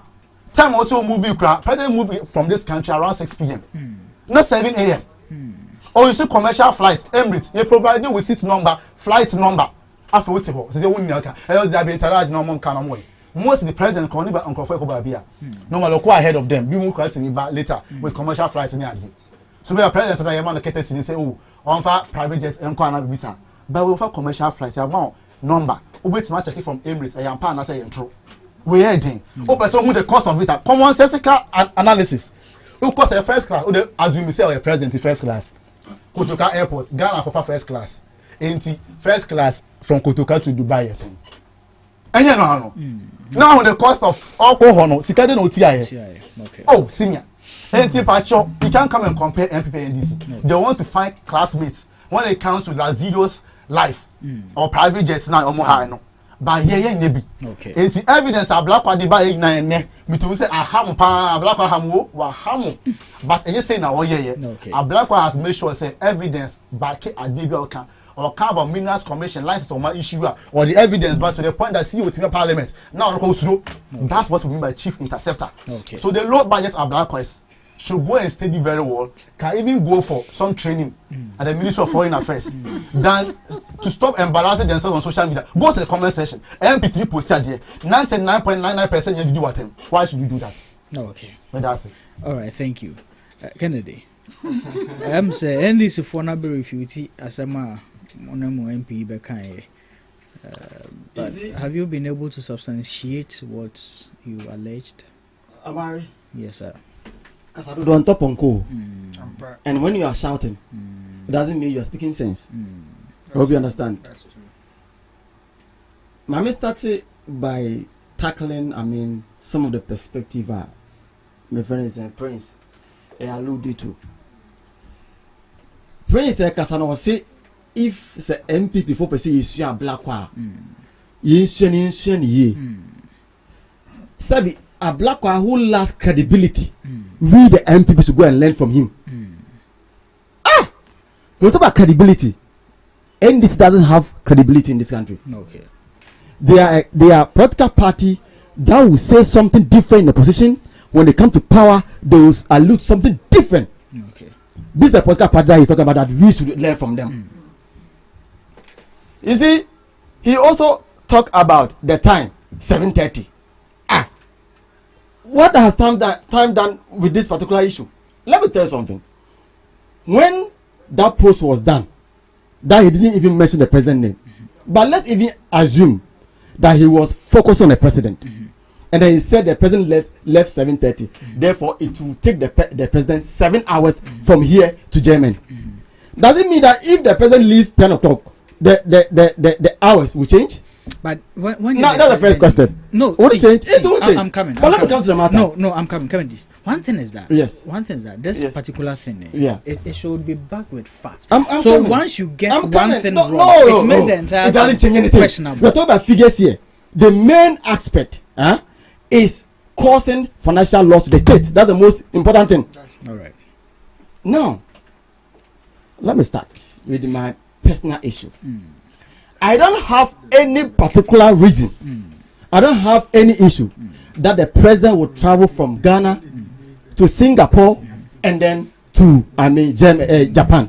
I don't have any issue. Okay. Because anytime the president travel from Ghana to any other country, if you read international relations, you understand that bilateral relationship and then multilateral relationship is very important. And he's traveling. The purpose is to bring investors in this country. Okay. But the issue is, if you have a political party who is a big liar like the NDC, who lied their way through the power in this country, and then at the end of the day they came to power and they are doing the opposite, and then some of you are sitting there, you don't say anything about it. Kennedy, what have we done? You see, wait. I am coming. Today, I am coming to deal with this particular issue. I am very serious. You see. You have 2 minutes. You see, today I am very annoyed for the NDC because NDC. Please call security for me. NDC is a party of big lie. They lie their way to power, thinking that when they come to power, everything that they will do, they want to sweep it under the carpet, but it won't wash. You see, we are all in this country. When Okujato Ablakwa, I hope you know him, that this man who lacks credibility from A to Z, not even the case in KG knows that he lacks credibility and say that we should learn from him. When he was in opposition, by the way, why didn't the president travel with the presidential jet in this country? Why is the jet? You're asking me. Yeah, I'm asking you. Why do you ask me? I asked you first. Okay, the jet is under maintenance. Under maintenance. Yeah. So they know that the jet has a problem. But these people, Sami Jemfi stood, he stood on this radio station. Is it Joy? And then mentioned that the jet has 3 engines. Therefore, if you want to spoil, you can even still fly with another the 2. And now he want to go and send it to. Do you know how many minutes Prince did? No, but you see. Do you know how many minutes he did? Oh, I was taking the time, so I have like 5 minutes. No, the issue is Prince said 5 minutes. Let me. You've already done 4 minutes. You've already done 4 minutes. No, the issue is we don't have much time. We are eating into somebody's time. The issue is when the MPP was in opposition, NDC was in opposition, they said MPP were using money, state fund, to rent private jet for the president. So that's the problem you have. And now, but wait, so does that equate? Now when you came, we were expecting that you don't do the same thing, but not knowing you are doing worse. Hey. We are in this country, you yourself and myself, including Prince and the rest. The issue is when the vice president wasn't feeling well, and then they flew her to abroad. After she was strong, they rented a private jet and brought her to this country. Okay. Do you know the amount that we spent? We spent over $350,000 for bringing the vice president to this country. A party that told the entire country that we MPP were renting jet for our president. But don't forget, the life of the president is very paramount. Okay. I don't have issue that even if they rent private jet, because what happened at Kumasi recently, when we lost 8 main gallant people in this country. So protecting the president is very important. But I want you to know the double standard of this political party that is in power. Second, look at this. Now, the president wants to travel to Germany, go to Japan, Singapore. It's a very good idea. Lo and behold, we realize that a private jet landed in this country. If I can give you the listing of that private jet is here. Let me see if I can find it. Don't know where I wrote it though, but it is M. Yes. Perfect. Good. So, you can say copy. This is how they learned Edison. Okay. So the MBAEP, this landed in this country. Okay. When? Now, when this airplane landed in this country, the question is, do you know when you rent this jet? Do you know per hour the amount that you have to pay? You have to pay $15,000 per just 1 hour.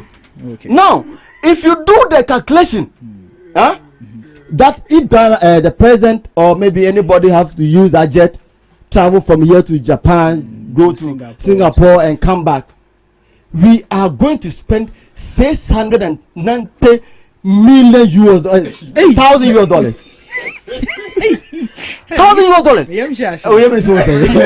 because almost no. Okay, but Kennedy, you need to wrap up. $690,000. Do you know if I convert this money into Ghana, do you know how much we are going to spend? We are going to spend a whole lot of money which can be used to build KG in Kindampo for Prince. His village. That money, that's what you can use. But you see, he is here defending that what the NDC has done is right. But the issue is, if you are a political party and you were in opposition, whereby you condemned, there are a lot, and even I'm surprised that he's still even the Minister of State in this country. Why is he still there? He mentioned that in the position that when his government comes to power, and then even if we rent one single jet, he is going to resign from his position. And now he's still in power and has called this person that we should learn from him. Okay. Now look at his message. Let me read for you. This one is verbatim from his word. His post. He said, if my party ever comes to power and hires a private jet instead of using the presidential jet, so what? Using the presidential jet, I will resign from my government position. Is the presidential jet available? What I telling you? Look at this. Don't make this.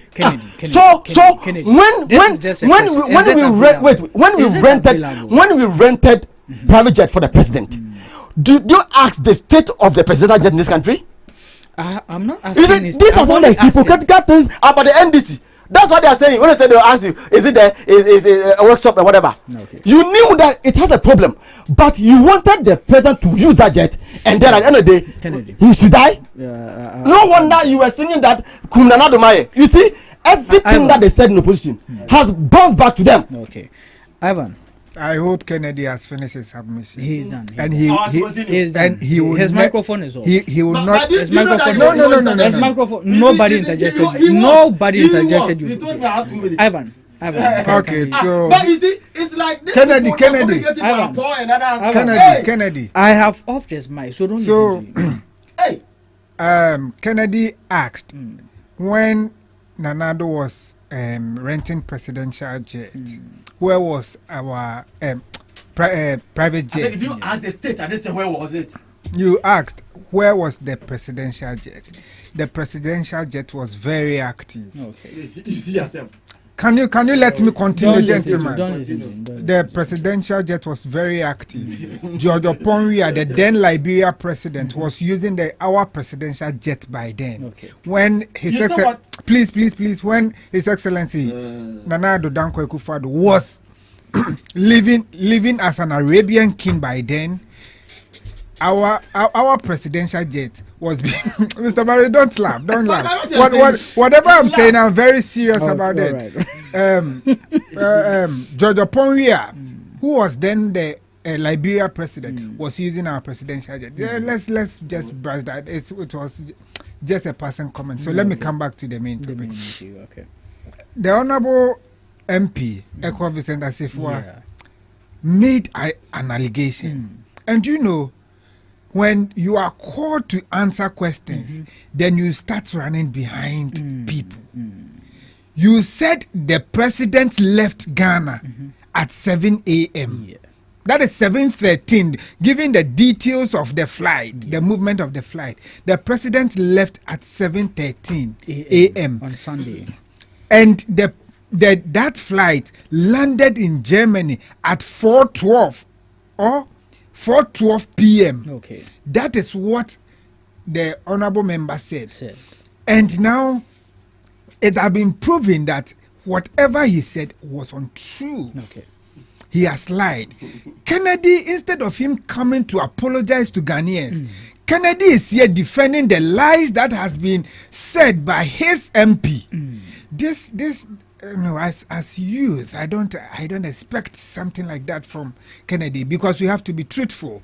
Now, please let me go back to JDM. When he became the president, he has made few travels. Yes, I remember I read one Facebook post. I've forgotten the person he listed. He said he has traveled about 10 times since he became president outside Ghana, and he listed 8 out of the 10. Now let's ask ourselves, whenever the president moves, what benefit do we get from it? It's even not with reference to John Dramani Mahama, no. But every president, when he travels out of the country, what benefit do we get out of their travels? That is how we can see, or we can judge to know whether this travel was beneficial to us or not. Now, when Professor Mills, may he so rest in peace, when he was the president, I remember he made a travel to China. That is where we got their trouble when he came. That was when we got about $1 billion to invest in that Trouble gas processing plant. That is an important travel. John Dramani Mahama, in his first year, when he traveled, we had several, some of them. When he traveled to Germany, that was when we got Japan, that was when we got a loan for Temamoto Way, the construction of the Temamoto Way. We got the Impakadan Tema Railway. That was one of the benefits we got out from it. That was this particular year. No, in his first administration. We went to Brazil. One benefit we got out from it was the KJTR market. So it means when our president travels, they brings benefits to the country. Yeah, benefit. Okay. Now let's ask ourselves, when His Excellency Nana Akufo also did several travels. One of the travels that Akufo did, which was very important, and we got things out from it, was the health insurance and the school feeding. Okay. It was out of some of his travel that we got those grants to implement such policies. Let's ask ourselves, with all the travels that His Excellency Nana Akufo-Addo made, give me a single benefit that we got out of it. Okay. Give me one. Okay. Aside he bringing COVID to this country, give me one. Do you know, sometimes I think our brothers... But is that a good reason for us to be wasting that much money? I am coming to the point. We don't have much time. Yes, so let me. I will land on even this. No, okay, land on this. Give me one benefit we derived from the numerous travels that he made. Nothing. Oh, are you sure? So please, free SHS. Free SHS. So the free SHS that was implemented, it was the Heritage Fund that His Excellency John Dramani Mahama, those funds that he established, he instituted, the monies that were in was used to fund free SHS for this lesson. So give me a project that His Excellency John Akufo-Addo, out of his travel, we got as a benefit to the nation. One district, one factory. In where I come from, the district, the factory there is owned by Chocho Industry, and it was labeled as one district, one factory. It has been they have operationalized it for close to 20 years. Before that, one district, one factory came to. So you see, you mention it, and I'll give you a plethora I of. won't mention it again. Now just wrap it up and let's go. What do you want? Wrap it up.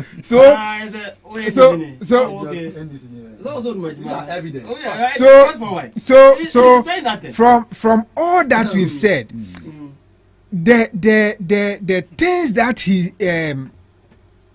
Akufo-Addo, His Excellency, did, the travels that he made, spending over 3.6 million Ghana cedis, which was equivalent to about $574 by then on a single travel. What benefit did we get out from that? Let's ask ourselves, or let's even see. He is going to Singapore. Singapore is a place, is an industrial hub. He said he per what the Minister for Communication, Felix Ofosu-Kwakye, have told us. Your time is up, so wrap it up. Really? Per what Felix Ofosu-Kwakye have told us, he went there with the trade minister. So let's ask ourselves, if there wouldn't be any benefit, would the trade minister have been on board? Okay. Now he's here saying the president traveled on a commercial flight, but rather his appointees traveled on a private jet. You Kennedy didn't say that. Hey, no, you are speaking of Asefua. You are speaking of Asefua. Who made that comment? Okay, Asefua. Okay. And is it the way you pointed at Kennedy? Now let me ask you, Mr. Marin, you sitting here, your CEO, you are traveling with your CEO.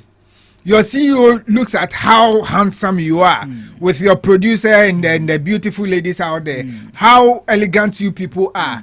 Oh, looking at you, I have rented a private jet for you. Go and board the private jet. As for me, I want to be in the trotro so that we meet over there. Who in his right thinking capacity, right senses, will do that? Okay. He the president who need to enjoy comfort. He the president whom, if he be on the commercial flight and anything happens to him, the whole nation grounds comes to a standstill. Rather put his life at risk and rather make sure his appointees are protected. Who does that? Okay. We are pleading the NPP should look at us with a sort, a little bit of sense, and look, see us as reasonable people, and not just throw things out there and rather wanting us to come and chase them for answers. Okay. You, Vincent Asefua, peddle falsehood. So you not end. You peddle falsehood out there, and when they ask you to come, yesterday I don't know if you listened to him on Eyewitness News when Umar Sanda was interviewing him. You see how pity he was. you said this. Produce evidence. He said, then you come and tell us that it is the duty of the government to come and produce evidence. Okay. Meanwhile, in the days of Okujeto Ablakwa, when he was saying the same thing, he comes, give you evidence, then you rather need to come and either admit to the fact that he has produced or to debunk it. Now you are here. Give him water. You are here. You don't even know what to say, and you are here defending a officer. You see. Who are 1 minute? 7 minutes. Mema Obia 30 seconds. Your last words. Emirates not fine. One for private jet. It's like they should bring it. There's no evidence. There's no evidence. 30 seconds. Emirates for more airports or Koteka. Flight registration number A6-EGZ. Number EK-788. Clouds not fly here. If I know Jordan, I'm board here 5:03. I'm moved to 6:16 p.m. Now all crowd as if I know post one can. O say as if white car say. Calculation time need to be final agreement because or say 7 hours bro for no kind or say on will leave here 7:30 a.m. on case some will leave here 7:30 a.m.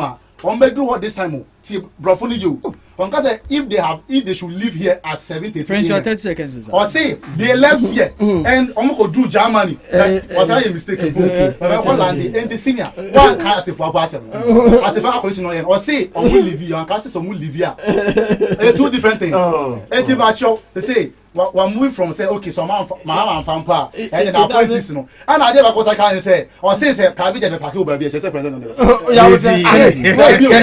see and then anyone who say Ivan is hypocritical political analysts I've ever met in this world. So you are not going to the issue is you see Japan and your people you are going to rebut. No the issue is we are all in this country yet Ghana has it and NDC for Chan to catch Ghana for say we have been spending state fund for renting jets, but I've given you 2 instances not only about what happened recently. The vice president who was going to say $350,000 in the sense or no anyway, but you see it was the first walking Nippon say when you move from Ghana to Germany 7 good hours, that's why he said, but you are saying he mentions that the plane left here 7 a.m. Therefore you are thinking that no that is false. Even if that is false and the plane even leave here or even if the plane left here 10 o'clock, it doesn't change the fact that it will spend 7 hours to there. Okay. So in totally we have spent $690,000 for this particular issue. So this person shouldn't actually talk about this particular issue. No, three countries. Kennedy, it's okay. It's okay. You are ready to say we are done. Shut it. So let me state this fact forcefully once again that we won't allow Kennedy to please don't mention my name. Please. We won't allow. Okay. We won't allow the MPP person in the studio, in the person of Kennedy, to come and lie to the good people of Ghana. The president never bought a private jet. And what even per what the Minister of Communication have said. The president bought a commercial flight. Unlike His Excellency Nana Dankwa Akufo-Addo, who was living as an Arabian. Where we end the show this morning. It's been interesting, it's been educative, but we will leave you here. We'll come your way same time tomorrow. Enjoy the rest of your day.